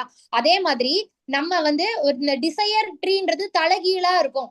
அதோட ரூட்ஸ் பாத்தீங்கன்னா மேல இருக்கும். இது ஏன் அப்படின்னா அது அந்த மரம் வந்து ஆன்மீக உலகத்துல இருக்கு. அதோட பிம்பம் தான் இங்க தண்ணி இங்க தெரியுது நமக்கு. அதனாலதான் அது இன்வெர்டடா தெரியுது. இதுல இருக்கிற இலைகள் அதெல்லாம் பாத்தீங்கன்னா பாருங்க ஒரு விஷயம் இருக்கும் இதுல. டாப்ல வந்து பிரம்மா இருப்பாரு. கீழே இருக்கிறவங்க இந்த கீழே எல்லாம் பாத்தீங்கன்னா இந்த அனிமல்ஸ் பிறவிகள், ஓகேங்களா? அனிமல்ஸ் எல்லாம் இருக்கும் கீழே. இங்க பாருங்க ஆமை இருக்கு, இங்க ஒரு அனிமல், இங்க ஒரு அனிமல் எல்லாம் இருக்கு. அதுக்கப்புறம் இப்ப நம்ம நல்ல நல்ல காரியங்கள்லாம் செய்யறோம் அப்படின்னா கொஞ்சம் கொஞ்சமா முன்னேறுவோம். நம்ம இங்க பாருங்க ஒருத்தன் வந்து வேட்டையாடுறான். இது எல்லாமே ஆக்சுவலா ஒரு ஸ்டேஜஸ் மாதிரி. நம்ம எவ்வளவு நல்ல காரியங்கள் பண்றோம், எவ்வளவு கெட்ட கெட்ட காரியங்கள் எல்லாம் பண்றோம் அப்படின்னா திரும்ப திரும்ப இது டிசையர் ட்ரீன் பேரு. நம்ம இந்த எப்படி பிறவி சுழற்சி இருக்கு, அதாவது இந்த ஜட உலகம் வந்து திரும்ப திரும்ப நம்ம கெட்ட செயல்கள் செஞ்சோம்னா திரும்பவும் இங்கதான் பிறவி எடுப்போம். அதே புண்ணிய செயல்கள் செய்யறோம் அப்படின்னா கொஞ்சம் கொஞ்சமா நம்ம மேல வருவோம். மேல வந்து இந்த பிரம்மலோகத்துக்கு வருவோம். அப்புறம் பிரம்மலோகத்துல இருந்து கிருஷ்ணரோட கோலோக விருந்தாவனத்தை நம்ம அடைவோம். சோ இங்க பாருங்க, இங்க இந்த வேதத்தெல்லாம் படிக்கிறாங்க இல்லையா, அவங்க இங்க இருக்காங்க. இந்த மாதிரி நிறைய பேர் இங்க பிள்ளையார் இருக்காங்க. இது இந்திரலோகம், இந்திரர் எல்லாம் இருக்காரு அந்த மாதிரி. சரிங்களா? இங்க மேல இந்த பிரம்மாவோட இங்க வரணும்னாலே நம்ம நிறைய புண்ணிய காரியங்கள் செஞ்சிருக்கணும், அப்பதான் வர முடியும். இங்க கீழே இருக்கிறது எல்லாமே தவறான செயல்கள் செஞ்சோம்னா நம்ம கீழே தான் இருப்போம், நம்ம மேல வரவே முடியாது. இங்க போட்டிருக்க பாருங்க பையஸ் ஆக்ட்ஸ், ரொம்ப நல்ல நல்ல செயல்கள் செய்யறது, நிறைய ஹோமங்கள் வளர்க்கறது அந்த மாதிரி. சோ அந்த மாதிரி நல்ல நல்ல செயல்கள் செய்ய செய்ய செய்ய நம்ம சாஸ்திரங்கள் படிக்கிறது. இப்போ வேதங்களின் சாரமா இருக்கிறது பகவத்கீதை. நம்ம பகவத்கீதை ஸ்லோகங்கள் வாசிச்சாலுமே நம்ம இங்க உயர் உலகங்களை நம்ம கண்டிப்பா அடைய முடியும். அதுதான் இங்க சொல்றது பகவான். அதுக்கப்புறம் நம்ம எல்லாருமே பற்றுன்னு இருந்தோம்னா நம்ம மேற்கொண்டு மேல போகவே முடியாது. நம்ம இப்ப நிறைய நான்வெஜ் எல்லாம் சாப்பிடுறாங்கன்னா மறுபடியும் அனிமல் அந்த தமோ குணத்துல இருந்தா மறுபடியும் அனிமல் பிறவிதான் கிடைக்கும்னு போன சாப்டர்ல பார்த்தோம் இல்லையா? சோ அப்ப அனிமல் பிறவி எடுத்துட்டு இப்படியே கீழேயே சுத்திக்கிட்டே இருக்க வேண்டியதான். ஆனா நம்ம வந்து மனுஷ பிறவிக்கு உயரணும் இல்லையா? அப்ப நல்ல நல்ல செயல்கள்லாம் செஞ்சாதான் நம்ம மனுஷ பிறவி கிடைக்கும். மனுஷ பிறவியில நம்ம கெட்டது செஞ்சோம்னா மறுபடியும் திரும்பவும் நம்ம நான்வெஜ் தான் சாப்பிட்டோம், அனிமல் பிறவி தான் கிடைக்கும். அப்புறம் திரும்ப வெயிட் பண்ணணும் ஒரு மனுஷ ஜென்மம் கிடைக்கிறதுக்கு. சோ அதனால மனுஷ ஜென்மத்தை நம்ம புரிஞ்சுக்கணும். மனுஷ பிறவி கொடுக்கப்பட்டதே அந்த நவவித பக்தி பண்றதுக்கு தான். பண்ணி திரும்பவும் இந்த ஜட உலகத்துல வராம இருக்கிறது தான் மனுஷ பிறவி பகவான் கொடுத்திருக்கிறது. ஏன்னா நம்ம எல்லாருமே ஒன்ஸ் பகவான் கிட்ட இருந்தவங்க தான். ஆனா நமக்கு நிறைய ஆசைகள் இருந்துச்சு. எனக்கு இது வேணும் அது வேணும், நான் அது போய் வாழ்ந்துதான் எனக்கும் கூட. ஏன்னா இந்த மெட்டீரியல் வேர்ல்டுலயே பார்த்தோம்னா ஏதோ ஒரு குழந்தைங்க வந்து அப்பா அம்மா கிட்ட ஓயாம ஒரு பொருளை கேக்குது, எனக்கு வாங்கிதா வாங்கிதா வாங்கிதான்னு ரொம்ப அடம் பிடிச்சு கேக்குதுங்க அப்படின்னா, சரி போ இந்தா வச்சுக்கோன்னு வாங்கி கொடுத்துருவாங்க இந்த மெட்டீரியல் வேர்ல்டுல இருக்கிற அப்பா அம்மாவே. பகவான் வந்து கருணை கடல், அதுவும் அவர் நம்ம எல்லாருக்குமே அப்பா. அதனால அவர் வந்து நமக்காக தான் இந்த உலகத்தை, சரி உனக்கு இந்த ஆசையெல்லாம் இருக்காவா, உனக்காக நான் இந்த உலகத்தை படைக்கிறேன் அப்படின்னு சொல்லி உலகத்தை படைச்சு நீ உனக்கு என்ன ஆசைப்பட்டியோ அதை நீ அனுபவிச்சுக்கோ. அனுபவிச்சுக்கிட்டு திருப்தி அடைஞ்சிட்டு அதுக்கப்புறம் வா, அப்புறம் என் உலகத்துக்கு வா, என் கூட வந்து இரு அப்படின்னு தான் பகவான் சொல்றாங்க. ஆனா நம்ம இந்த உலகம் ரொம்ப சூப்பரா இருக்குது, இது வந்து ஆக்சுவலா ஒரு ஜெயிலு. பகவான் வந்து சொல்றாங்க இது வந்து துக்கங்கள் மட்டும்தான் நிறைஞ்சது, இது வந்து ஒரு ஜெயிலு. நீ வந்து இது ஒரு ஜெயில இருக்கிற ஒரு கைதி அங்க இருந்து வெளிவரத்துக்கு தான் அவன் ட்ரை பண்ணணும் இல்லையா? அவன் நல்ல அவன் இப்போ அவனுக்கு ஒரு ஆயுள் தண்டனை கைதியா ஒருத்தன் இருக்கான். அவனோட நடவடிக்கை, அவனோட நடத்தை எல்லாமே நல்லதா இருக்கு அப்படின்னா அவனோட தண்டனைய குறைச்சு அவனை ரிலீஸும் பண்ணுவாங்க இல்லையா? அது மெட்டீரியல் வேர்ல்டுல இருக்கு. அதே மாதிரிதான் பகவான் வந்து என்ன சொல்றாங்க, நீ பாட்டுக்கு இது வந்து ஒரு ஜெயில் மாதிரி, ஒரு நல்ல வசதியான ஜெயிலு. அதுக்குன்னு நம்ம வந்து ஆனா நம்ம எப்படி நினைச்சுக்கிட்டு இருக்கோம் அப்படின்னா, இது ரொம்ப நல்லா இருக்கு, இது எனக்கு கொஞ்சம் கொஞ்சம் கஷ்டம் இருக்கு, அந்த கஷ்டத்தெல்லாம் நீ எடுத்துரு, நான் இங்கே இருந்துக்கிறேன், அதாவது நம்ம ஜெயிலே இருந்துக்கிறோம் அப்படின்ற மாதிரி நம்ம நினைச்சுக்கிறோம். அதான் பகவான் சொல்றாங்க இது ஜெயிலு, இதுல நீ சந்தோஷமா இருக்க சான்ஸே இல்ல. பிரபுபாதர் வந்து என்ன சொல்றாங்கன்னா, நீங்க ட்ரையே பண்ணாதீங்க, சந்தோஷம் வந்துகிட்டே இருக்கும் அப்படின்னு நீங்க ட்ரையே பண்ணாதீங்க, ஏன்னா துக்கங்கள் தான் நிறைஞ்சது. கொஞ்சம் அப்பப்ப நமக்கு சந்தோஷம் வரும், ஆனா அடுத்து ஒரு பிரச்சனை முடிஞ்சது நம்ம வாழ்க்கையில நம்ம பார்க்கலாம், ஒரு பிரச்சனை முடிஞ்ச மாதிரி இருக்கும், அடுத்த பிரச்சனை வெயிட்டிங்ல இருக்கும், அடுத்தது வர ஆரம்பிச்சிடும்.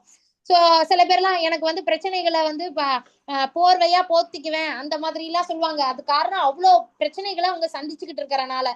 சோ இங்க வந்து பகவான் என்ன சொல்றாங்க அப்படின்னா, பௌதீக உலகம் கிளைகள் கீழும் வேர் மேலுமாக இருக்கும், ஆலமரம் நீர் தேக்கத்தில் பிரதிபலிக்கும் மரம். சோ இங்க வந்து நம்ம பார்த்தோம் இல்லையா, நான் இப்ப சொன்னதான் இங்க எக்ஸ்பிளைன் பண்ணியிருக்காங்க. மெட்டீரியல் வேர்ல்ட்ல ஜெனரலா நம்ம பார்த்தோம்னா ரூட்ஸ் எல்லாம் கீழே இருக்கும், அந்த கிளைகள் பிரான்ச்சஸ் எல்லாம் மேல இருக்கும். ஆனா ஆன்மீக உலகத்துல அந்த ரூட்ஸ் வந்து மேல இருக்கு, இந்த இலைகள் எல்லாம் என்னதான் கருதப்பட்டு இருக்குன்னா சாஸ்திரங்கள், வேதங்கள் தான் இலைகளா இருக்கு.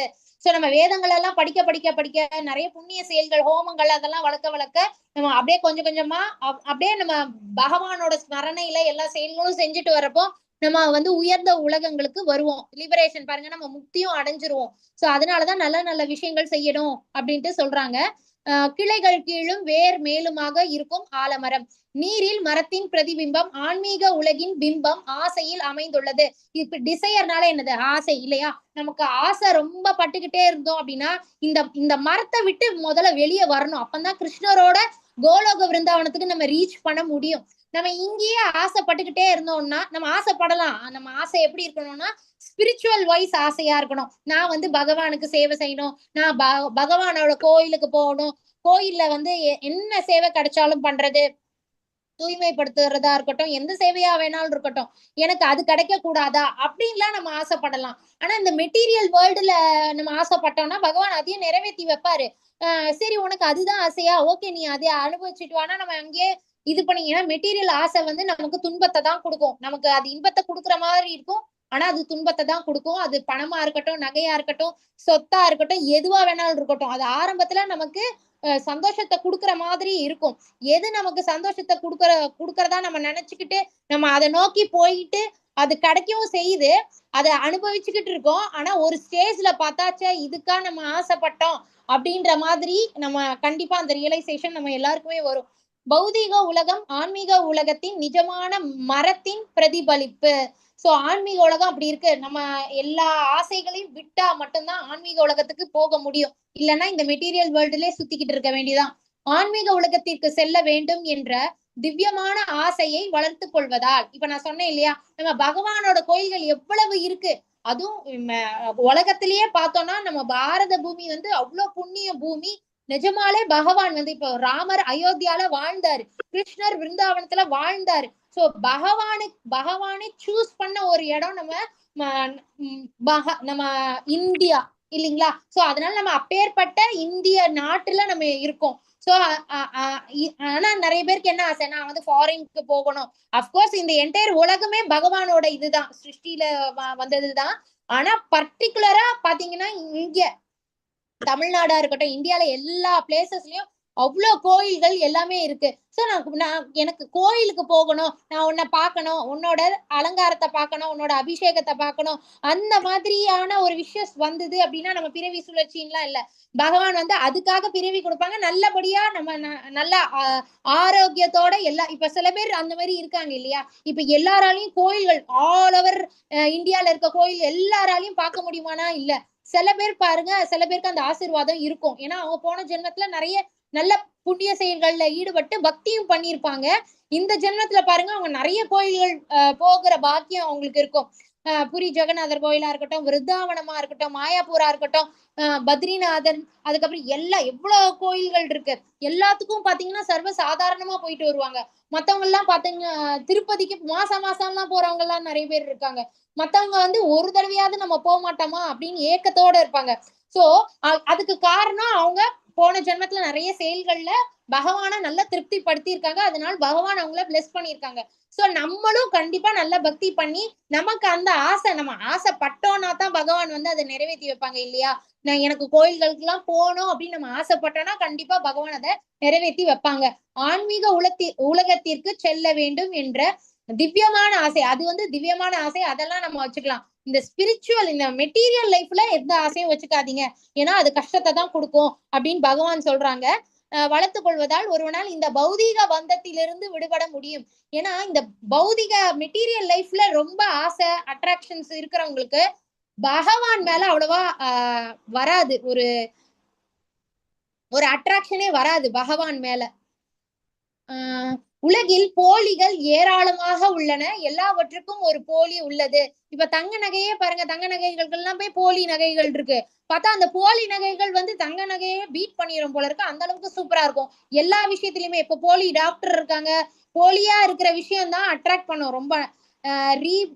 ரீபாக் வாங்க நினைத்தால் ரீபுக் வந்து நிற்கிறது, அது போலியானது. அதாவது ஷூஸ் சொல்றாங்க, நல்ல நான் வந்து பிராண்டட் ஷூ வாங்கணும்னு நினைச்சா அதுலயும் ஒரு டூப்ளிகேட்டை கொடுத்து விட்டுறாங்க. அப்புறம் நான் அதை வந்து இது பண்றேன் அப்படின்ட்டு, அது போலியானது. நாம் அசலான ஒன்றையே தேடுவோம். சோ ஒரிஜினலா இருக்கிற பகவான். இங்க நிறைய ஆன்மீக குருன்ட்டு போலியா நிறைய குரு அதுவுமே நம்ம பாக்குறோம் இல்லையா? நான் தான் கடவுள், நீங்க என்ன கும்பிடுங்க, என்கிட்ட வாங்க, நான் எந்த பிரச்சனையா இருந்தாலும், இந்த மாதிரி அட்வர்டைஸ்மெண்ட் எல்லாமே நிறைய போட்டு நம்ம பாக்குறோம்.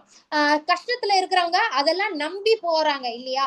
சோ பகவான் என்ன சொல்றாங்க, என்ன கஷ்டமா இருந்தாலும் நீ அதை அக்செப்ட் பண்ணிக்கிட்டு என்ன பக்தி பண்ணு, நான் உன்னை காப்பாத்துறேன் அப்படின்னு சாஸ்திரத்துல அவ்வளவு அழகா சொல்லப்பட்டிருக்கு. பகவான் பகவத்கீதையில அவ்வளவு அழகா சொல்லியிருக்காங்க. ஆனா அது வந்து ரீச் ஆகல, பகவத்கீதை அறிவு வந்து எல்லாருக்கும் ரீச் ஆகல. ரீச் ஆகணும்ன்றதுக்காக தான் இஸ்கான்ல அவ்வளவு பிரயத்தனப்படுறாங்க. ஒரு 2 மாசத்துக்கு ஒருக்கவும் இந்த லெவல் 1 கிளாஸஸ் எல்லாம் ஒரு தடவை இன்ட்ரோடியூஸ் பண்ணிக்கிட்டே இருக்காங்க. இன்னும் நிறைய பேருக்கு இந்த பகவத்கீதை ஞானம் போய் சேரட்டும். அப்பந்தான் தேவையில்லாம இந்த மாதிரி போலியான நபர்களை கிட்ட போய் அவங்க பணத்தையும் இழந்து, அவங்க டைம் எனர்ஜி எல்லாத்தையும் இழந்து அவங்களுக்கு வாழ்க்கையில வெறுப்பு வரும் இல்லையா? சோ இந்த பகவத்கீதை அறிவு இருந்ததுன்னா எப்பேற்பட்ட கஷ்டம் வந்தாலும் என்னால திரும்பவும் வர முடியும், என்ன பகவான் இருக்காரு என் கூட, அந்த தைரியம் எல்லாமே இருக்கும் அவங்களுக்கு. தவறான வழிகள்ல போக மாட்டாங்க. அதனாலதான் இந்த இஸ்கான்ல வந்து ஒரு தடவையும் இப்ப நமக்கும் பாத்தீங்கன்னா August 3 level 1 கிளாஸஸ் ஸ்டார்ட் ஆகுது. நம்ம குரூப்ஸ்ல எல்லாமே போட்டிருக்கோம். சோ அதனால உங்க குழந்தைங்களை கூட கிளாஸஸ் அட்டன் பண்ண வைங்க. குழந்தைங்க பகவத்கீதை அறிவு நம்ம கொடுத்துட்டோம்னா அவங்க லைஃப் பத்தி நம்ம கவலையே பட வேணாம். அவங்க எந்த ஃபியூச்சர்ல என்ன கஷ்டம் வந்தாலும் அவங்களால ஈஸியா ஹேண்டில் பண்ண முடியும். ஏன்னா இங்கேயே ஜபம் பத்தி எப்படி நம்ம அடல்ட்ஸ்க்கு எல்லாம் சொல்லி கொடுக்குறாங்களோ அதே மாதிரி கிட்ஸுக்குமே டீச்சர்ஸ் வந்து அவ்வளவு அழகா கதை வடிவுல அவங்களுக்கு புரியுற மாதிரி அவ்வளவு அழகா பகவத்கீதை ஞானத்தை குழந்தைங்களுக்கு கத்து கொடுப்பாங்க. ஜபம் பண்ண வைக்கிறது, ஸ்லோகங்கள் வாசிக்க வைக்கிறது எல்லாமே நம்ம சின்ன வயசுலயே பழக்கிட்டோம் அப்படின்னா அவங்க லைஃபை பத்தி நம்ம கவலையே பட வேண்டாம். பிரதிபலிப்பு உண்மையானது அல்ல இல்லையா? ரிஃப்ளெக்ஷன் உண்மை இல்லையே, ஒரிஜினலா ஒண்ணு இருக்கு, அதுதான் உண்மை. ரிஃப்ளெக்ஷனை நம்பி நம்ம ஏமாறக்கூடாது. ஆனால் அது உண்மை இருப்பதை சுட்டி காட்டுகிறது. சோ இங்க பிம்பம் ஒண்ணு இருக்குன்னா அப்போ ஒரிஜினலா ஒரு மரம் இருக்கு இல்லையா? அந்த ஒரிஜினலான மரம் தான் ஆன்மீக உலகத்துல இருக்கு. பௌதிக உலகு மற்றும் அதன் வேற்றுமைகளின் அனுபவம் உண்மையான ஆன்மீக உலகம் இருப்பதை சுட்டி காட்டுகிறது. அதாவது இந்த உண்மையான அந்த மரம் வந்து ஆன்மீக உலகத்துல இருக்கு. அதோட பிம்பம் தான் நம்ம பௌதிக உலகத்துல பார்த்துட்டு இருக்கோம். எப்படி நாம் நம்மை பிரதிபலிப்பிலிருந்து மீட்பது, உண்மையான பதவி, பற்றுதல் மூலம் பற்றற்ற தன்மை, பௌதிக இயற்கை மீதான அதிகாரத்தன்மையை விடுதல். சோ இது எல்லாமே நம்ம இந்த சத்துவ குணத்துல இருக்கிறவங்களுக்கு சொன்னோம், பார்த்தோம் இல்லையா? அவங்க வந்து நல்லா கஷ்டப்பட்டு ஒரு இதுல ரீச் ஆயிருப்பாங்க, ஆனாலும் கொஞ்சம் அந்த ஈகோ இருக்கும் அவங்களுக்கு, அப்புறம் பற்றுதல் அதெல்லாமே இருக்கும். அவங்க வந்து அந்த சுத்த சத்துவ நிலைக்கு வரணும் அப்படின்றதெல்லாம் பார்த்தோம்ல. இப்ப இங்கேயும் அதோட கண்டினியூவேஷன். ஒரு வழியை தேர்ந்தெடுங்கள், சொந்த வழி அல்ல கடவுளின் வழி. சோ நம்மளா முடிவு பண்ணி செயல்கள் வந்து நம்ம செஞ்சோம்னா அது சில சமயம் தப்பா கூட இருக்கலாம். உதாரணத்துக்கு சொல்லணும்னா நம்ம அது நம்ம கல்யாணம் விஷயமா இருக்கலாம், இல்ல கோர்ஸ் ஏதாவது இந்த படிப்பு நான் படிக்கணும், நம்ம வந்து போய் வேண்டதே எப்படி வேண்டும், எனக்கு இந்த ஆளை எனக்கு பிடிச்சிருக்கு, எனக்கு இவங்களை கல்யாணம் பண்ணி வச்சிரு அப்படின்னு சொல்லி வேண்டுறோம். நம்ம வேண்டுதலே எப்படி வைக்கணும்னா, பகவானே நான் உனக்கு கிருஷ்ண பக்தி பண்றேன், நீ எனக்கு யாரு சூட்டபிளா இருக்காங்க நீ நினைக்கிற, நீ வந்து எனக்கு அவங்கள திருமணம் செஞ்சு வை. அப்புறம் பகவானே நான் இப்ப படிக்கிறேன், நீ வந்து நான் என்ன படிக்கணும் நீ விருப்பப்படுறியோ அதை என்ன படிக்க வை, அதுக்கான இதெல்லாம் எனக்கு காமிச்சு கொடு அப்படின்னு சொல்லி நம்ம பகவான் கிட்ட ஒப்படைச்சிட்டோம் அப்படின்னா பகவான் நல்லா இது பண்ணுவாரு. நம்மள நல்ல கரெக்டான ஒரு இடத்துல நம்மள பிக்ஸ் பண்ணுவாரு. அதுவே நம்ம வந்து இப்போ 15 இயர்ஸ் பிஃபோர் நம்ம இந்த ஆளுதான் கல்யாணம் பண்ணுவேன்னு அடம்பிடிச்சு கல்யாணம் பண்ணிருப்போம். ஆஃப்டர் 15 இயர்ஸ் இந்த ஆளை போய் நம்ம கல்யாணம் பண்ணிட்டோமே அப்படின்ட்டு புலப்புறவங்க ஏராளமான பேர் இருக்காங்க. அப்போ நம்மளோட ஒரு டிசிஷன் தவறாக போக கூட சான்ஸ் இருக்கு இல்லைங்களா? அதனால நம்ம டெசிஷன் இது பண்றப்ப நம்ம பகவான் கிட்ட ஒப்படைச்சிடணும். பகவானே நீ என்ன சொல்றியோ நான் அதுபடி நான் கேட்டுட்டு நடந்துக்கிறேன் அப்படின்ட்டு இருக்கணும். அதற்கு பின் அவர்கள் எப்போதும் மகிழ்ச்சியாய் வாழ்ந்தனர். யாரு? கடவுளோட வழியை தேர்ந்தெடுத்தவங்க எப்போதுமே மகிழ்ச்சியா தான் வாழ்வாங்க. இது அவ்வளவாக நமது வாழ்வில் நடப்பதில்லை. ஆன்மீக உலகமே நிரந்தர தீர்வு. இது எல்லாமே ஸ்பிரிச்சுவல் பாத்துல போறவங்களுக்கு அவங்களால புரிஞ்சுக்க முடியும். எனக்கு இனிமேல் கடவுள் தான், நான் பாட்டுக்கு இருக்கேன், ஏதாவது இது கஷ்டம் வருதுனாலும் அவங்க எந்த குழப்பம் எல்லாம் அடைய மாட்டாங்க. மாதாஜி அடுத்த ஸ்லோகம் படிங்க மாதாஜி. ஹரே கிருஷ்ணா. பாக்கியலட்சுமி மாதாஜி வாசிக்கிறீங்களா? ஹரே கிருஷ்ண மாதாஜி, அன்மியூட் பண்ணிட்டு வாசிங்க மாதாஜி. கோவிந்த் கோபால் பிரபுஜி வாசிக்கிறீங்களா? அதசோர்த்வம் பிரசுருத்தாஸ் தஸ்ய சாகா குணபிருத்வா விஷய பிராவளா அதஸ்த மூலான் யனுசந்ததானி கர்மானுபந்தீனி மனுஷ்யலோகே. இம்மரத்தின் கிளைகள் ஜட இயற்கையின் முக்குணங்களால் வளப்படுத்தப்பட்டு மேல் நோக்கியும் கீழ் நோக்கியும் விரிகின்றன. உபகிளைகள் புலனின்ப விஷயங்களாகும். இம்மரத்தில் உள்ள கீழ் நோக்கி செல்லும் வேர்கள் பலன் நோக்கு செயல்களால் பந்தப்படுத்தப்பட்டுள்ளன. ஹரே கிருஷ்ண மாதாஜி. பிரபுஜி, தேங்க்யூ பிரபுஜி. சோ பகவான் வந்து என்ன சொல்றாங்கன்னா, இந்த மரம் ஃபுல்லா இந்த டிசையர் ட்ரீ பத்தியே ஒரு 4 ஸ்லோகம் இருக்கும். இந்த மரம் நீங்க ஒன்னு இமேஜின் பண்ணிக்கோங்க, மரத்தோட கிளைகள் எல்லாமே கீழே இருக்கு, ரூட்ஸ் இல்ல, கிளைகள் தான் இருக்கு கீழே. அந்த கிளைகள்லாம் என்னது, இலைகள்லாம் என்னது அப்படின்றதெல்லாம் சொல்றாங்க. ஜட இயற்கையின் முக்குணங்களால் வளப்படுத்தப்பட்ட அந்த 3 குணங்கள் பத்தி இப்பதான் போன சாப்டர்ல பார்த்தோம் இல்லையா? அந்த 3 குணங்கள் தான் உரம் போடுற மாதிரி இந்த மரத்துக்கு. மேல் நோக்கியும் கீழ் நோக்கியும் விரிகின்றன. மேலாவும் நிறைய கிளைகள் இருக்கு, கீழையும் நிறைய கிளைகள் வந்துகிட்டே இருக்கு. அந்த உபகிளைகள்ன்றது ஒரு கிளையில இருந்து இன்னொரு கிளை வர்றதுதான் உபகிளைகள்னு நம்ம சொல்லுவோம் இல்லையா?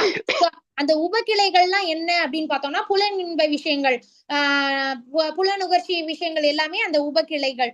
இம்மரத்தில் உள்ள கீழ் நோக்கி செல்லும் வேர்கள், கீழையும் வேர்கள்லாம் போகுது, மேலையும் வேர்கள் போகுது. சோ கீழே போற வேர்கள்னா என்ன அப்படின்னா, நம்ம ஒரு செயல் செய்யறோம், அதுக்கு நான் பலனை எதிர்பார்க்கிறேன், நான் இவ்வளவு செய்யறேன், எனக்கு ரிட்டர்ன் இவ்வளவு வரணும் அப்படின்னு நம்ம பலன் நோக்கு செயல்கள்ல எதிர்பார்த்து செய்யறோம்னா அதெல்லாம் தான் இந்த ரூட்ஸ். சோ அந்த மாதிரி நம்ம எந்த ஒரு செயலை செஞ்சாலும் அதுக்கு இவ்வளவு வருதா அப்படின்ட்டு நம்ம பலனை எதிர்பார்த்து செய்யக்கூடாது அப்படின்ட்டு சொல்றாங்க. அப்படி செஞ்சோம்னா நம்ம ரொம்ப இந்த மெட்டீரியல் வேர்ல்டுல பந்தப்பட்டுக்கிட்டு இருப்போம் அப்படின்ட்டு பகவான் வந்து சொல்றாங்க. மரத்தின் பாகங்கள், பௌதீக உலகம் என்னும் இந்த மரம். சோ இந்த மரம் ஜட இயற்கையின் முக்குணங்களால் வளப்படுத்தப்பட்டு, இப்ப போன ஸ்லோகத்துல இதுல பார்த்தோம் இல்லையா, அதேதான் இங்க போட்டிருக்கு. சோ இந்த 3 இங்க பாருங்க ஃபுல்லா இலைகள்லாம் இருக்கு ஓகேங்களா, ரூட்ஸ் இங்க இருக்கு, மேல இருக்கு. இது வந்து அந்த என்ன சொல்றது, அது என்ன சொல்வீங்க, இப்போ ஒரு மரம் கீழே வேர் இருக்கு, இந்த ஸ்டெம்னு சொல்லுவோம் இல்லையா, அந்த இது வந்து ஸ்டெம் பார்ட், இது ஸ்டெம் பார்ட், இது ரூட்ஸ். கீழே பாருங்க இலைகள் இருக்கு சரிங்களா? இப்போ இதுக்கு இந்த ரூட்ஸுக்கு வளத்தை கொடுக்கறது எதுனா அந்த 3 குணங்கள். அதுக்கப்புறம் கிளைகள் எல்லா திக்குகள்னா திசைகள், எல்லா திசைகளிலும் எல்லா டைரக்ஷன்ஸ்லயும் கிளைகள் இருக்கு. பல்வேறு கிரகங்களில் ஜீவாத்மாவின் பலதரப்பட்ட தோற்றங்கள், இது எல்லாமே இந்த பிரான்ச்சஸ் எல்லாமே ஜீவாத்மா நம்மளோட தோற்றங்கள் தான். அந்த ஃபர்ஸ்ட் பிக்சர்ல நம்ம பார்த்திருப்போம் இல்லைங்களா, ஒரு வேட்டைக்காரர் இருப்பான், அப்புறம் நல்ல படிச்ச பிராமணர் அவரு இருப்பாரு, அந்த மாதிரி அனிமல்ஸ் அதெல்லாமே இருக்கும். அந்த மாதிரி நீரால் ஒரு ஒரு ஒரு ட்ரீ இருக்குன்னா அதுக்கு நம்ம தண்ணி ஊத்துவோம், அதுக்கு தேவையான அளவு சூரிய வெளிச்சம் வேணும் இல்லைங்களா. அந்த மாதிரி அது வந்து ஜட உலகத்துல இருக்கிற மரம். இந்த மரத்துக்கு ஜட இயற்கையின் முக்குணங்களால், இது அதே பாயிண்ட் தான். ஜட அந்த 3 குணங்கள் தான், தண்ணி மாதிரி மண்ணு மாதிரியும் இருக்கிறது அந்த 3 குணங்கள். உபகிளைகள் வந்து புலன் இன்ப விஷயங்கள் எல்லாமே அந்த சப் பிரான்ச்சஸா இருக்கிறது. உப வேர்கள்ன்றது பலதரப்பட்ட இன்பத்தினாலும் துன்பத்தினாலும் வரும் விருப்பு வெறுப்பு, அதை குறிக்கிறது தான் அந்த வேர்கள்.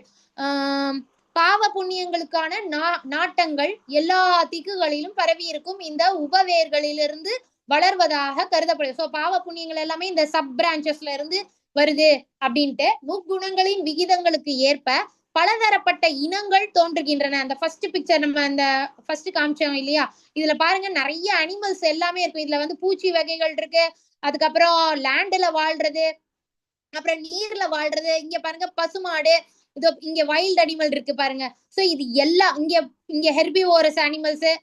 அப்புறம் இங்க பாருங்க இங்க யாகங்கள் வளர்க்குறாங்க. அப்புறம் இந்த வேதங்கள் இவங்க வந்து பாட்டு பாடி பகவானை பத்தி நினைக்கிறவங்க இவங்க. சோ இந்த மாதிரிலாம் பண்ண நம்ம கொஞ்சம் கொஞ்சமா மேல் உலகத்துக்கு போவோம். அதுதான் இங்க சொல்லப்பட்டிருக்கு. சோ இந்த மரத்துல வேரெல்லாம் என்னது, நம்ம ரொம்ப மெட்டீரியல் வேர்ல்டுல ரொம்ப நம்ம கவர்ச்சி எது மேலதான் ரொம்ப ஆசைப்பட்டுட்டு இருக்கோமோ அதெல்லாமே இந்த வேர்கள் அதை வந்து குறிக்குது. இப்ப இந்த ஸ்லோகம், இந்த 3rd and 4th ஸ்லோகம்ல எப்படி ஒரு மரம் நல்லா வளர்ந்துருச்சு, ரொம்ப ஹார்டா இருக்கு அதோட ஸ்டெம்மு, அதை வந்து கட் பண்ணணும்னா நம்மளால லேசா கட் பண்ண முடியாது இல்லையா, ஒரு பெரிய அந்த கோடாரி அதை வச்சுதான் நம்ம வெட்டணும். அதே மாதிரிதான் பகவான் என்ன சொல்றாங்கன்னா, இந்த டிசையர் ட்ரீ, இந்த நீங்க வந்து மெட்டீரியல் வேர்ல்டுலயே நம்ம ரொம்ப ஆசை பற்று, எல்லாத்துக்கு மேலேயும் பற்று, நிறைய விஷயங்கள் இருக்கு இல்லையா, ஆசைப்படுறதுக்கு நிறைய விஷயங்கள் இருக்கு. நம்ம அப்படி நிறைய விஷயங்கள் இந்த மெட்டீரியல் வேர்ல்டுலயே ரொம்ப ஆசைப்பட்டுட்டு இருந்தோம்னா அது மரம் மாதிரி வளர்ந்துருமா. அப்ப நம்ம இந்த ஜட உலகத்திலேயே தான் இருப்போம். இந்த மரம் வந்து ஜட உலகத்தை ரிசம்பிள் பண்ணுது, இது பண்ணுது, சிம்பாலிக்கல் ரெப்ரசன்டேஷன். அந்த மரம்ன்றது நம்ம இந்த ஜட உலகம். இந்த ஜட உலகத்தை விட்டு போனோம்னா நம்ம ஆசைகள் இருக்கக்கூடாது. சோ இந்த ஆசைகள் எல்லாம் எப்படி, நம்ம ஆசைகள் எல்லாம் சேர்ந்ததுதான் இந்த மரம். இந்த மரத்தை வெட்டணும்னா பற்றின்மை அப்படின்னு ஒரு ஆயுதத்தை வச்சு நீங்க வெட்டுங்க அப்படின்ட்டு பகவான் வந்து இந்த 2 ஸ்லோகம்ல சொல்லுவாங்க. இம்மரத்தின் உண்மை உருவம் இவ்வுலகில் காணப்படக்கூடியது அல்ல. ஏன்னா அது ஆன்மீக உலகத்துல இருக்கு, அதோட பிம்பம் தான் இங்க இருக்கு.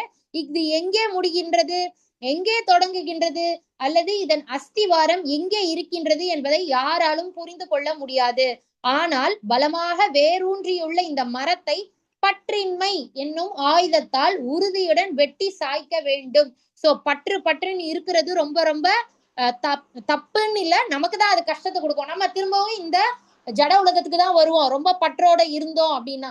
சோ பற்றின்மை அப்படின்னு ஒரு ஆயுதத்தால தான் நம்ம வெட்ட முடியுமே தவிர, பற்றுதல் எனக்கு எல்லா மேலயும் இருக்கு, எனக்கு என் பேரனா ரொம்ப பிடிக்கும், என் பேத்தினா ரொம்ப பிடிக்கும், அந்த மாதிரி எல்லாம் பற்றுதல் எதுக்கு மேலேயுமே வச்சுக்க கூடாது அப்படின்னு பகவான் சொல்றாங்க. அதன் பின்னர் எங்கே செல்வதால் மீண்டும் திரும்பி வருவதில்லையோ அந்த இடத்தை நாடி அங்கே யாரிடம் இருந்து எல்லாம் தொடங்குகின்றதோ, யாரிடம் இருந்து, அதாவது யார்கிட்ட இருந்து தொடங்குதுன்னா பகவான் கிட்ட இருந்து தான் தொடங்குது இல்லையா. பகவானோட உலகத்துக்கு நம்ம போயிட்டோம்னா திரும்ப இங்க வரமாட்டோம். அதுதான் பகவான் சொல்றாங்க, யாரோட உலகத்துக்கு நம்ம போனோம்னா திரும்பி வரமாட்டோமோ அந்த உலகத்துக்கு போறதுக்கு தான் நம்மளோட செயல்கள் இருக்கணும், பகவானிடம் சரணடைய வேண்டும். சோ இந்த சாப்டர்ல பகவான் வந்து நீங்க சரணடைஞ்சிரு அப்படின்றதுதான் பகவான் சொல்லுவாங்க. இது நிஜமா மரமா, இது நிஜமான, இது இப்ப பார்த்ததான் இங்க போட்டிருக்காங்க. சோ பற்றின்மைன்ற ஆயுதத்தால நம்ம வந்து இந்த மரத்தை வெட்டி சாய்க்கணும். ஏன்னா இது பேரே என்ன, ஆசைகள் இருக்கிற மரம். சோ ஆசைகள் எல்லாம் ஜெயிச்சா மட்டும்தான் நம்ம வந்து ஆன்மீக உலகத்துக்கு போக முடியும். பொய் கௌரவம், ஃபால்ஸ் ஈகோ அப்படின்னு சொல்லுவோம் இல்லையா, அந்த சத்துவகுணத்துல இருக்கிறவங்களுக்கு அந்த பொய் கௌரவம் கொஞ்சம் இருக்கும், அந்த ஈகோ இருக்கும்.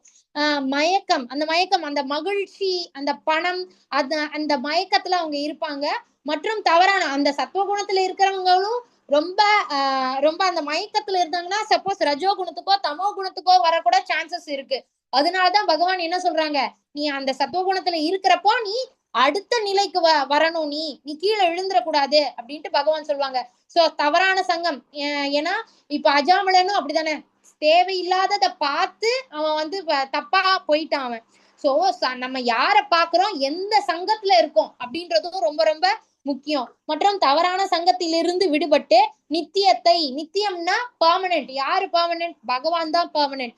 சோ அந்த பகவானை பத்தி புரிஞ்சுக்கிட்டு பௌதீக காமத்தை நிறுத்திவிட்டு, இந்த பௌதீக காமம்ன்றது வெறும் ஆணுக்கும் பெண்ணுக்கும் மேல இருக்கிற அந்த காமம் மட்டும் இல்ல, அது பணமா இருக்கலாம், இல்ல பதவியா இருக்கலாம், இல்ல புகழ்ச்சியா இருக்கலாம், புகழா இருக்கலாம், எதுவா வேணாலும் இருக்கலாம். சோ அந்த பௌதீக காமத்தை நம்ம நிறுத்தணும். இன்ப துன்பம் என்னும் இருமையை ஒழித்து, சோ இந்த ரெண்டுத்தினாலையும் நம்ம பாதிக்கப்படாம இருக்கணும். மயக்கம் உறாமல் இருப்பவர்கள் பரமபுருஷரிடம் சரணடைவது எவ்வாறு என்பதை அறிந்து அந்த நித்திய ராஜ்யத்தை அடைகின்றனர். சோ இந்த பொய் கௌரவம் மயக்கம் இதுல இருந்து எல்லாம் வெளிவந்தவங்க தான் முதல்ல சரணடையவே செய்வாங்க. அந்த ஒரு நல்ல சங்கத்துல இருக்காங்க, ஒரு கிருஷ்ண பக்தர்கள் இருக்கிற சங்கத்துல இருந்தாதான் அவங்களுக்கு தெரிய வரும், ஓ கிருஷ்ணர் கிட்ட நம்ம சரணடையணும், அவரு பாத்துக்குவாரு, நமக்கு ஏதோ நம்ம நல்லா இருக்கோம் அப்படின்னாலும் அது கடவுளோட அருள் அப்படின்றது எல்லாமே இந்த அந்த சத் சங்கத்துல வந்தாதான் நமக்கு தெரியும். சோ யார் அந்த சத் சங்கத்துக்கு வந்துட்டாங்களோ அப்ப அவங்க தப்பிச்சிடலாம், இந்த பௌதிக உலகத்துல இருந்து தப்பிச்சிடலாம், பகவானோட உலகத்தை அடைஞ்சிடலாம். சோ சரணடையும் முறை பத்தியும் பகவான் இங்க சொல்லியிருக்காங்க.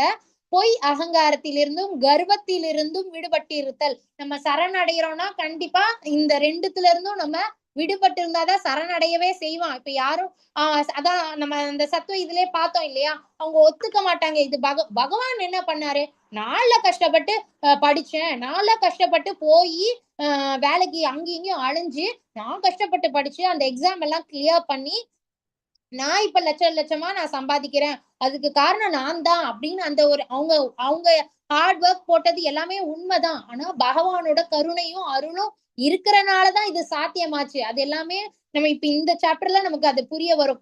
அப்புறம் மயக்கத்தில் இருந்து விடுபட்டு இருத்தல், யாரெல்லாம் சரணடைவாங்க அப்படின்றது பிரபுபாதர் சொல்றாங்க. தவறான தொடர்புகள்ல இருந்தாலும் அவங்க எல்லாம் சரணடைய மாட்டாங்க. சோ அவங்க அதுல இருந்து விடுபட்டு இருந்தாங்கன்னா மட்டும்தான் சரணடையணும் அப்படின்ற அந்த தாட் வரும். நித்தியத்தை புரிஞ்சுக்கிட்டவங்க, இருமையிலிருந்து விடுபட்டவங்க பௌதிக காமத்தை நிறுத்தி விட்டு எந்த கன்ஃபியூஷனும் இல்லாம, இப்ப கன்ஃபியூஷனோட அர்ஜுனரும் பார்த்தோம்னா கன்ஃபியூஸ்ட் ஸ்டேட்ல தான் இருப்பாரு.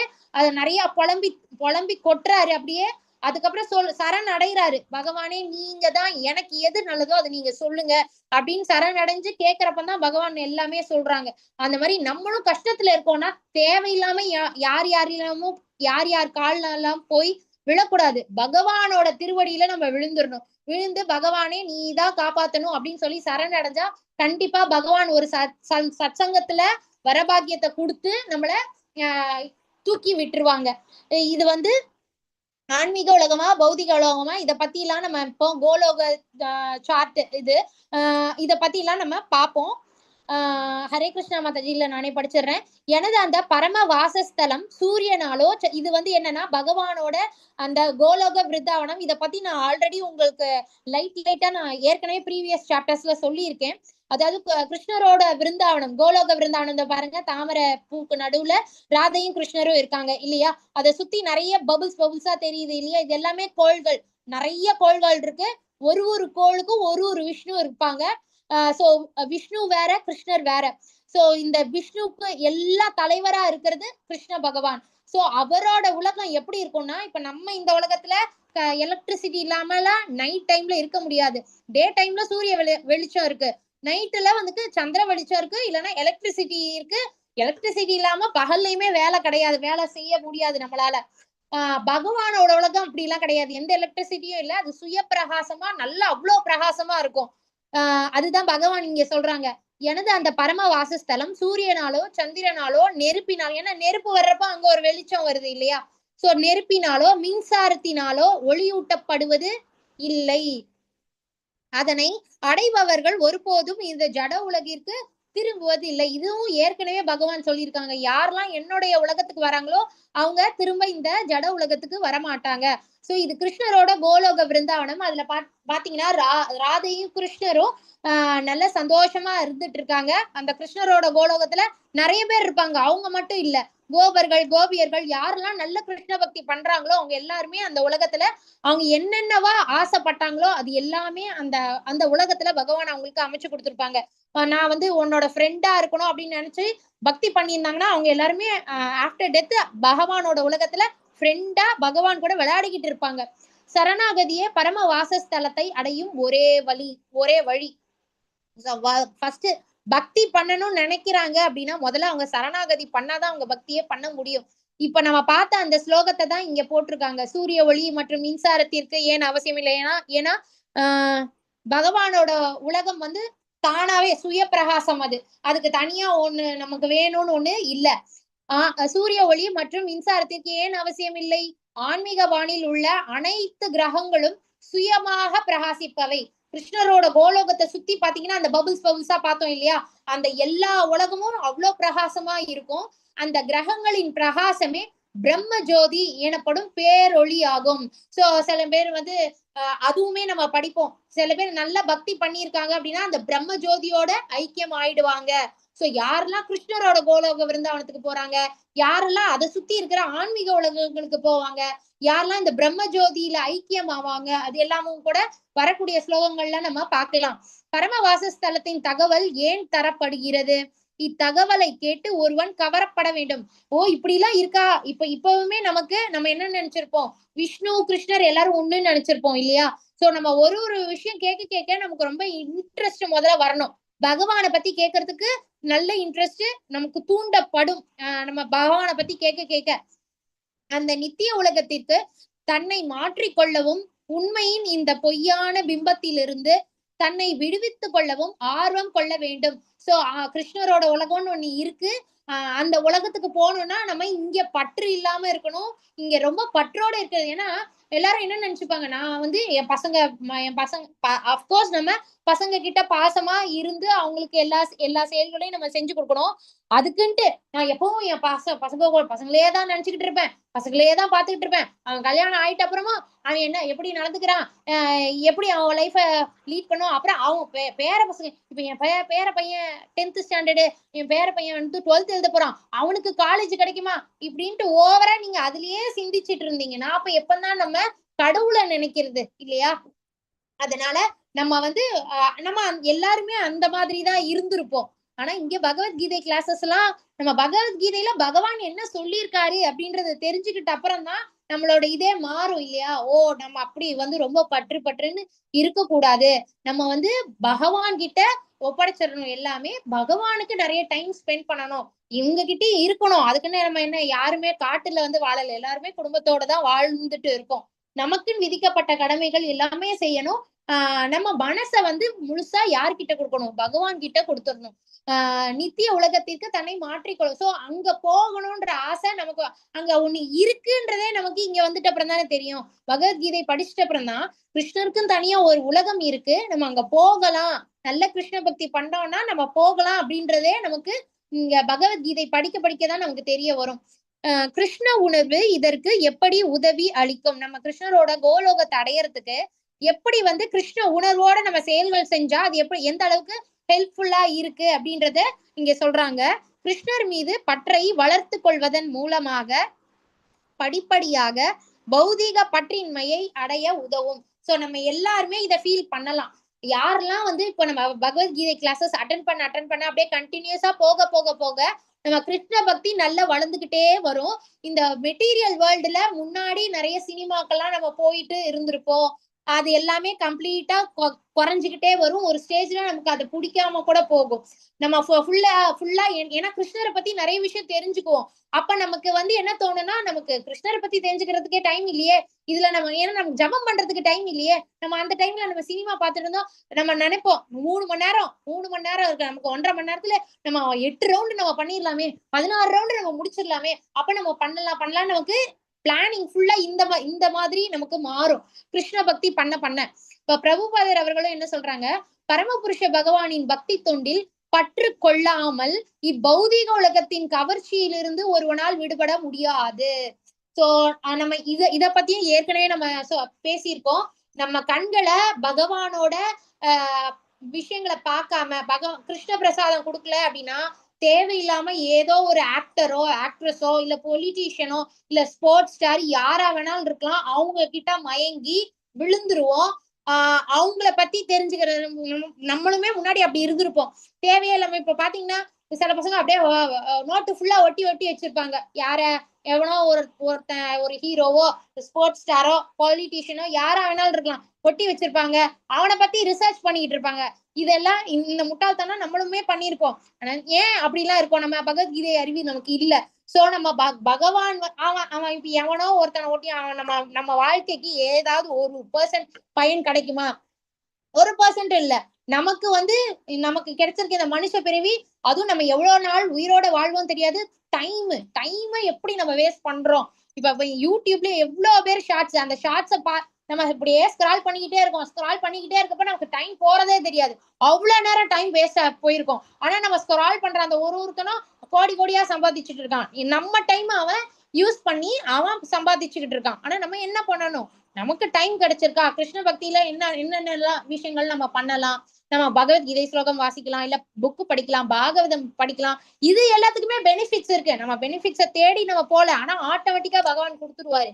அதனால இப்ப நம்ம மெட்டீரியல் அட்ராக்ஷன்ஸ் யாருக்கிட்ட ரொம்ப இருக்கோ அவங்க நீ வாடா கிளாஸ் அட்டன் பண்றான்னா அட்டன் பண்ண மாட்டாங்க.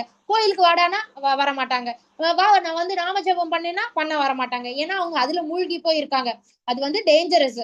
சோ அதனால நம்ம ஐம்புலன்களையும் கிருஷ்ணரோட பக்தி சேவையில நம்ம ஈடுபடுத்தினா மட்டும்தான் இந்த மெட்டீரியல் அட்ராக்ஷன்ல இருந்து கொஞ்சம் கொஞ்சமா விட்டு அதுக்கப்புறம் கம்ப்ளீட்டா நம்ம விடுபட முடியும். நமது துண்டிக்கப்பட்ட தொடர்பு. சோ இது பகவானோட கரம், இது நம்மளோட கை.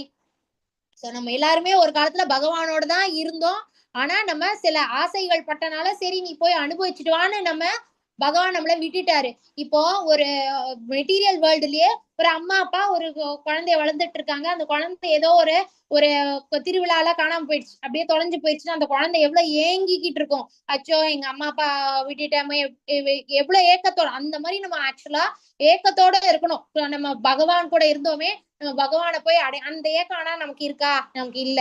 ஏன்னா நமக்கு அந்த அறிவே இல்லை. நம்ம மாயா ஃபுல்லா மறைச்சிருவா. சோ கிருஷ்ணரை பத்தி முதல்ல நம்ம நிறைய விஷயங்கள் நம்ம கிருஷ்ணரை பத்தி கேட்டிருக்கோம்.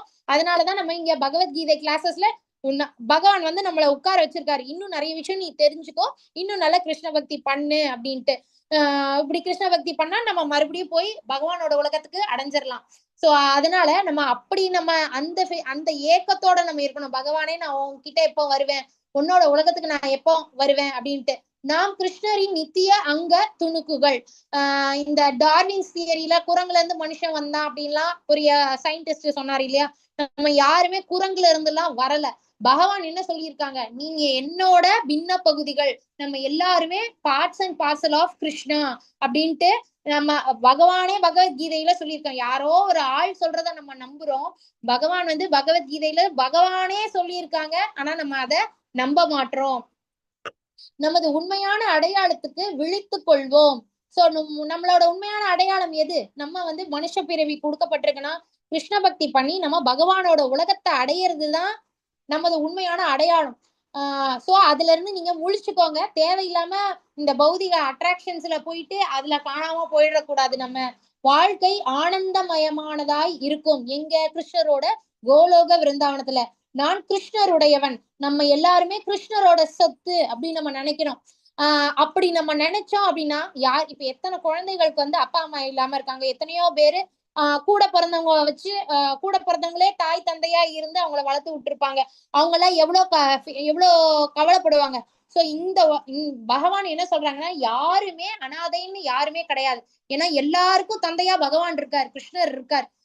அதனால நான் கிருஷ்ணரோட சொத்து அப்படின்னு நீங்க நினைங்க. நீங்க எந்த விதத்திலயும் உங்களை தாழ்த்திக்காதீங்க அப்படின்னு தான் பகவான் சொல்றாங்க.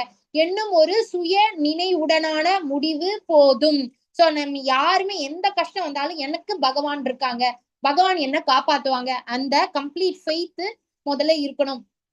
இப்ப 7th இருந்து 9th ஸ்லோகம் வரைக்கும் மனதின் சக்தி, உயிர்வாளியின் எதிர்காலம், அதை பத்தி பகவான் சொல்ல போறாங்க.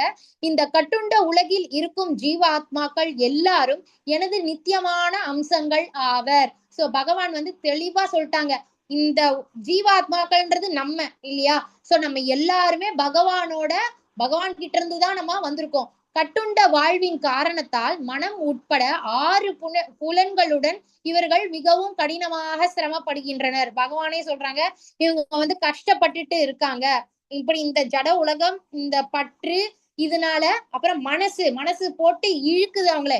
இத பண்ணு அதை பண்ணு அப்படின்ட்டு மனசு நம்மள வந்து ரூல் பண்ணும். அந்த மனசை எப்படி வச்சுக்கணும்ன்றதும் பகவான் சொல்லியிருக்காங்க.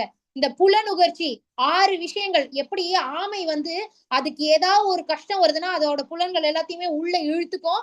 அப்போ அதுக்கு ஒரு ஆபத்து வரப்ப அந்த ஏதோ ஒரு அனிமல் அதை வந்து கொல்ல வருதுனால அந்த ஓடை தட்டும், அது உள்ள சேஃபா இருக்கும். அதே மாதிரிதான் நம்மளும் இந்த 5 புலன்கள்னாலதான் நம்ம கஷ்டப்படுறோம். அது அந்த அந்த அந்த உணர்ச்சி வசப்பட்டு தான் நம்ம தப்புகள் செய்யறோம். அதுக்கும் நிறைய எக்ஸாம்பிள்ஸ் நம்ம பார்த்தோம். சோ நம்ம புலனடக்கத்தோட இருந்தோம் அப்படின்னா அப்ப நம்ம எல்லா அந்த ப்ராப்ளம்ஸ நம்ம ஓரளவுக்கு எந்த ப்ராப்ளம்ஸையும் உள்ள விழாம நம்மளை பாதுகாத்துக்கலாம். பகவான் வந்து ஆனா என்ன சொல்றாங்க, இந்த புலனுகர்ச்சி, இந்த மனசு, இது இழுக்கிற இழுப்புல இவங்க கஷ்டப்பட்டுட்டு இருக்காங்க அப்படின்ட்டு பகவான் அர்ஜுனன் கிட்ட சொல்றாங்க. சோ அதனாலதான் இங்க பாருங்க, இங்க வந்து ஒரு பிரபுஜி வந்து ராதை கிருஷ்ணரை கும்பிடுறாங்க. இங்க பாருங்க சுதாமாவை பகவான் வந்து ஹக் பண்ணிட்டு இருக்காங்க.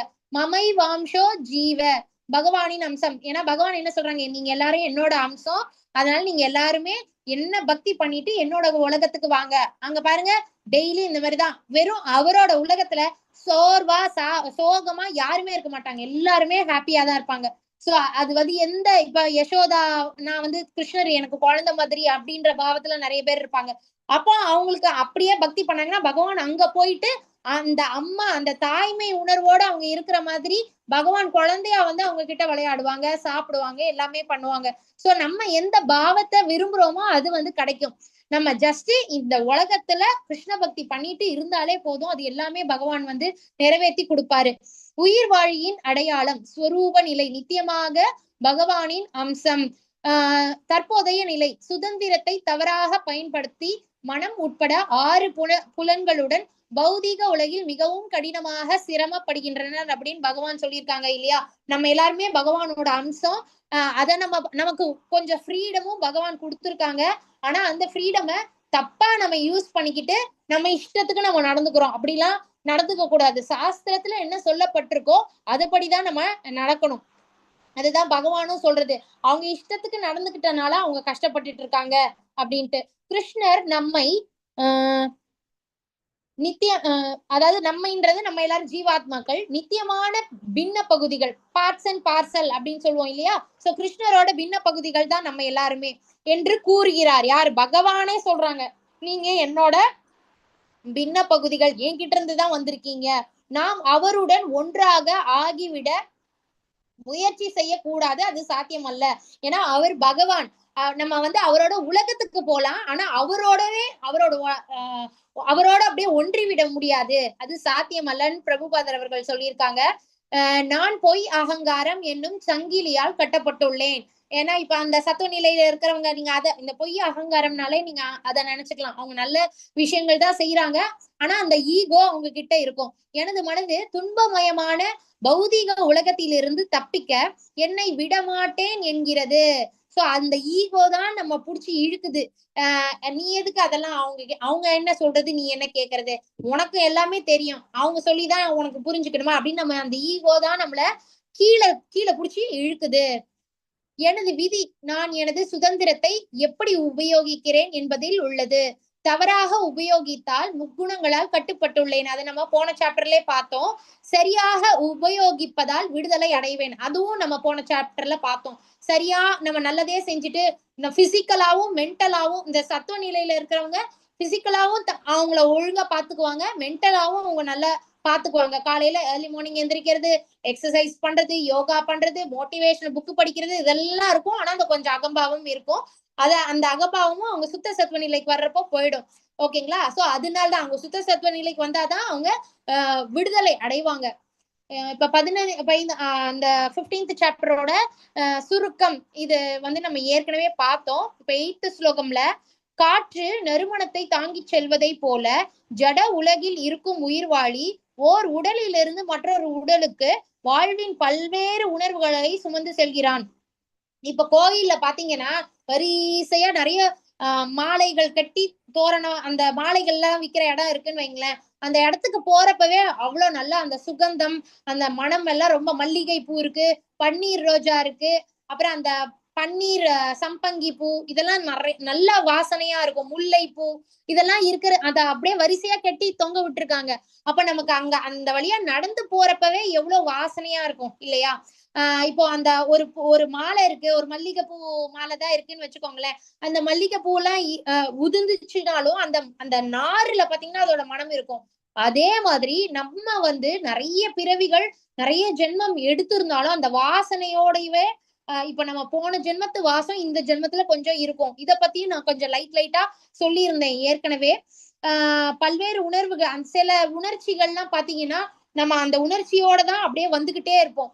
இவ்வாறு ஒரு வகையான உடலை பெற்று பின்னர் மீண்டும் வேறொரு உடலை ஏற்பதற்காக இதனை கைவிடுகிறான். இப்போ இப்படி ஜென்மம், அந்த ஜென்மமும் அடுத்த ஜென்மம் நமக்கு மனுஷ ஜென்மமா இல்ல மிருக ஜென்மமா, அது யாருக்கெல்லாம் கிடைக்கும், அது எல்லாமே போன சாப்டர்ல பார்த்தோம் இல்லையா? சோ அந்த போன ஜென்மத்துக்கும் இந்த ஜென்மத்துக்கும் அந்த வாசனை கண்டிப்பா இருக்கும் அப்படின்ட்டு பகவான் சொல்றாங்க. சோ இந்த மறுபிறவி சக்கரம், நம்ம நல்ல நல்ல செயல்கள் செஞ்சோம் அப்படின்னா திரும்ப இந்த உலகத்துக்கு வரமாட்டோம். நல்லபடியா கிருஷ்ண பக்தி பண்ணி இருந்தோம், சுத்த சத்துவ நிலையில இருந்தோம்னா நமக்கு மறுபிறவியே கிடையாது, பகவானோட உலகத்துக்கு போயிடுவோம். பௌதிக உலகில் மாற்றம் தவிர்க்க முடியாதது. சோ இந்த மெட்டீரியல் வேர்ல்டுல எல்லாமே மாற்றத்துக்கு உட்பட்டதுதான். 15 வயசுக்கு முன்னாடி நம்ம ஒரு விதமான அழகோட இருந்திருப்போம். இப்ப 15 வருஷம் கழிச்சு பார்த்தோம்னா நம்ம வயசாகும் இல்லையா? நம்ம ஸ்கின்னு வயசாக நம்ம ஸ்கின்னு சுருக்கம் வரும், தலைமுடி வெள்ளையாகும், கருப்பா இருந்த முடி எல்லாம் வெள்ளையாகும். சோ எல்லாமே மாற்றத்துக்கு உட்பட்டதுதான். எதுவுமே மாற்றமே இல்லாம இருக்கும் அப்படின்னு இல்ல. இந்த ஜட உலகத்துல எல்லாமே மாற்றத்துக்கு உட்பட்டதுதான். மனிதர்களும் முன்னாடி நல்ல பாசமா இருந்தவங்க ஃபியூச்சர்ல பாத்தீங்கன்னா கண்டுக்காம போறதையும் நம்ம பார்க்கலாம். நாம் மாற்றத்தினால் உயர்கிறோமா அல்லது தாழ்கிறோமா? சோ அதெல்லாமே நம்ம இப்ப பார்ப்போம். காற்று நறுமணத்தை தாங்கி செல்வது போல நம்ம வந்து கொஞ்சம் அந்த வாசனையோட தான் பிறக்கிறோம். மரண நேரத்தில் அவன் உருவாக்கிய உணர்வு அவனை அடுத்த உடலுக்கு கொண்டு செல்கிறது. இதுவுமே நம்ம பார்த்தோம். நம்ம என்ன செயல்கள் இந்த ஜென்மத்துல செய்யறோமோ அதுக்கேத்த மாதிரிதான் அடுத்த ஜென்மத்துல நமக்கு உடல் வந்து அமையும். அந்த உணர்வு அவன் தன் வாழ்க்கை முழுவதும் எப்படி வாழ்கிறான் என்பதை சார்ந்தே அமைகிறது. இதுவும் போன சாப்டர்ல பார்த்தோம். அதனால் பொறுப்பாக நடந்து கொள்ளுங்கள், பிரபுபாதர் அவர்கள் சொல்றாங்க. எதிர்காலம் இப்போது வடிவமைக்கப்படுகிறது. சோ நம்ம இப்ப நமக்கு இந்த விஷயம் நமக்கு தெரிஞ்சிருச்சுல. இது வரைக்கும் நம்ம எப்படி இருந்தோமோ நம்ம விட்டு தள்ளுங்க, அது நல்லதா இருந்தாலும் சரி கெட்ட வழியில போயிருந்தாலும் சரி. இப்ப நமக்கு இந்த விஷயம் தெரிஞ்சிச்சு. நம்ம இந்த ஜென்மத்துல நல்ல நல்ல காரியங்கள் பண்ணோம் அப்படின்னா நமக்கு நல்ல நிலை கிடைக்கும், நல்ல கதி கிடைக்கும். தவறான செயல்கள்ல எல்லாம் ஈடுபட்டு இருக்கோம்னா கண்டிப்பா அதை நம்ம மாத்தியே ஆகணும். 9th ஸ்லோகம். இந்த 9th ஸ்லோகத்தோட நம்ம முடிச்சுக்கலாம். இவ்வாறு வேறொரு ஸ்தூல உடலை பெறும் உயிர்வாழி மனதை மையமாக கொண்டுள்ள ஒரு குறிப்பிட்ட விதமான காது, கண், நாக்கு, மூக்கு, தொடுபுலன் ஆகியவற்றை அடைகிறான். இப்ப சில பேர் இப்ப இந்த பௌதிக இந்த மெட்டீரியல் வேர்ல்டுல பார்த்தோம்னா சில பேருக்கு காது கேட்காம இருக்கும், சில பேருக்கு பிறக்கும் போதே கண் பார்வை இல்லாம இருக்காங்க, சில பேர் வந்து அந்த மென்டலி ரிட்டார்டட் சைல்டா இருக்காங்க இல்லைங்களா? அப்புறம் பேச்சு வராம சில பேர் இருக்காங்க. அவ்வளோ உடல் நல உபாதைகளோட பிறக்கிறவங்க இருக்காங்க.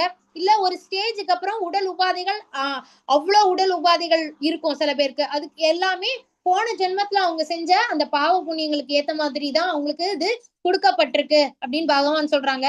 இதன் மூலம் குறிப்பிட்ட புலனின்ப விஷயங்களை அவன் அனுபவிக்கின்றான். சோ அவனுக்கு என்ன கொடுக்கப்பட்டிருக்கோ அதை வச்சு அவன் அனுபவிச்சுட்டு இருக்கான். உடல் மாற்றம் செயல்முறை. உணர்வுன்றது நீரை போன்று தூய்மையானதாகும்.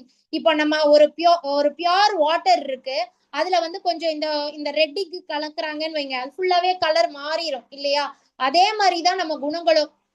நம்ம குணங்களுக்கு ஏத்த மாதிரி இதுவும் நம்ம போன சாப்டர்ல பார்த்தோம். நம்ம குணங்கள் எப்படி இருக்கோ அதுக்கேத்த மாதிரிதான் நமக்கு செயல்கள் நம்ம செய்வோம். நல்ல செயல்கள் செஞ்சோம்னா அதுக்கு அவுட்புட் வந்து நல்ல நல்ல விஷயங்கள், புண்ணியம். நம்ம நல்ல செயல்கள்ல ஈடுபட்டோம்னா புண்ணியம் நமக்கு வரும். அதே நம்ம குணங்கள் ரஜோ குணமோ தமோ குணமோ இருந்தா நம்ம தீய செயல்கள் தான் நினைப்போம், செய்யறதும் தீய செயல்கள் தான் செய்வோம். அப்ப அவுட்புட் எப்படி இருக்கும்? ரொம்ப மோசமானதா தான் இருக்கும். நீரை ஒரு குறிப்பிட்ட நிறத்துடன் கலப்பதால் நீரின் நிறம் மாற்றம் அடைவது போல எப்படி அது மாறுதோ அதே மாதிரிதான் நம்மளோட இந்த குணங்கள் நம்மள ஆட்டி படைக்கிறதும். உடல் மாற்றம் செயல்முறை மனதால் சுமந்து செல்லப்பட்டு புலனின்ப விஷயங்களை அனுபவிப்பதற்காக புலன்களுடன் கூடிய உடலை அடைகிறான். இப்போ பிரபுபாதருமே சொல்லியிருக்காங்க, ஒரு பையன் ஸ்விம்மிங், அவனுக்கு ஸ்விம்மிங்னா ரொம்ப பிடிக்கும். அவன் மேக்சிமம் அவங்க அப்பா அம்மாவும் பரவாயில்ல என் குழந்தை நல்ல ஸ்விம் பண்றான், நிறைய பிரைசஸ் எல்லாம் வாங்கியிருக்கான் அப்படின்னு சொல்லி அவங்க அந்த ஸ்விம்மிங் கிளாஸே நல்லா சேர்த்து விட்டு அவன் நிறைய நிறைய மெடல் அது இதுன்ட்டு வாங்குறான்.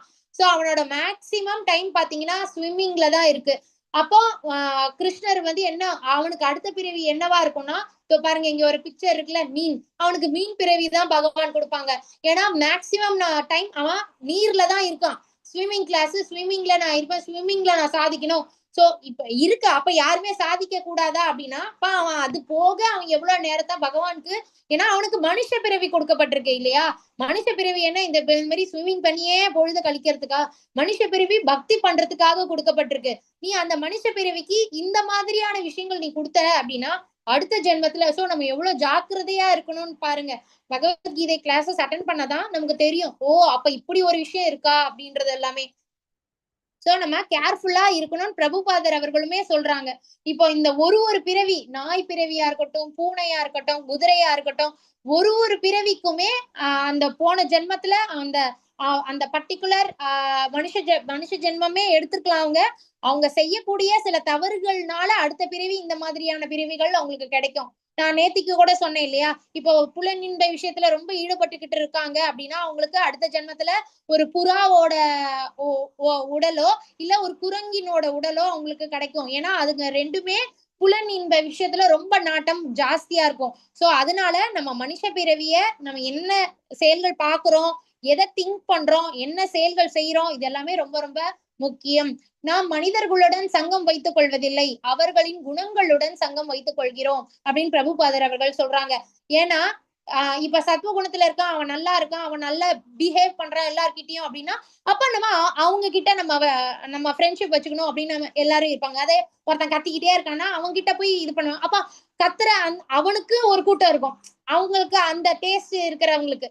சோ யாருமே அந்த குணங்களுக்கு ஏத்த மாதிரிதான். சோ மனுஷங்க நம்ம ஃப்ரெண்ட்ஷிப் எல்லாம் பண்றோம் அப்படின்னா அவங்க குணங்களுக்கு ஏத்த மாதிரிதான் நம்ம ஃப்ரெண்ட்ஷிப்பே வச்சுக்கிறோம் அப்படின்னு பிரபுபாதர் அவர்கள் சொல்றாங்க.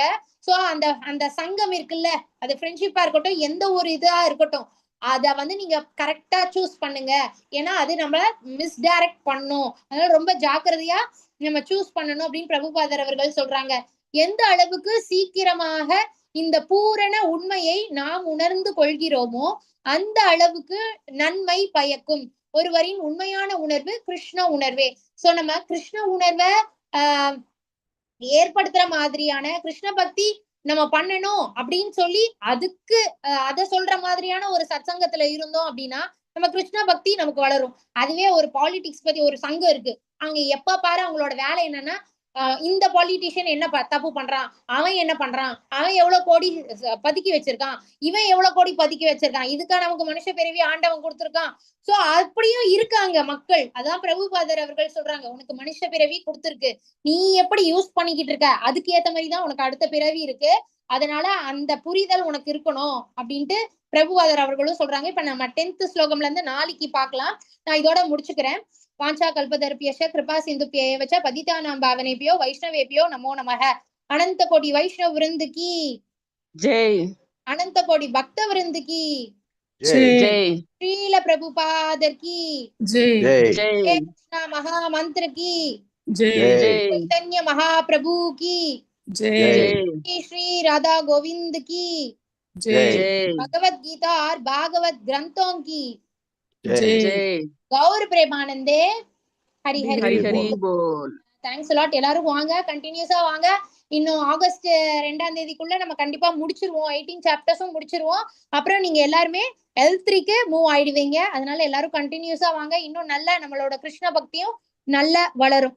அதனால எல்லாரும் கண்டினியூஸா வாங்க.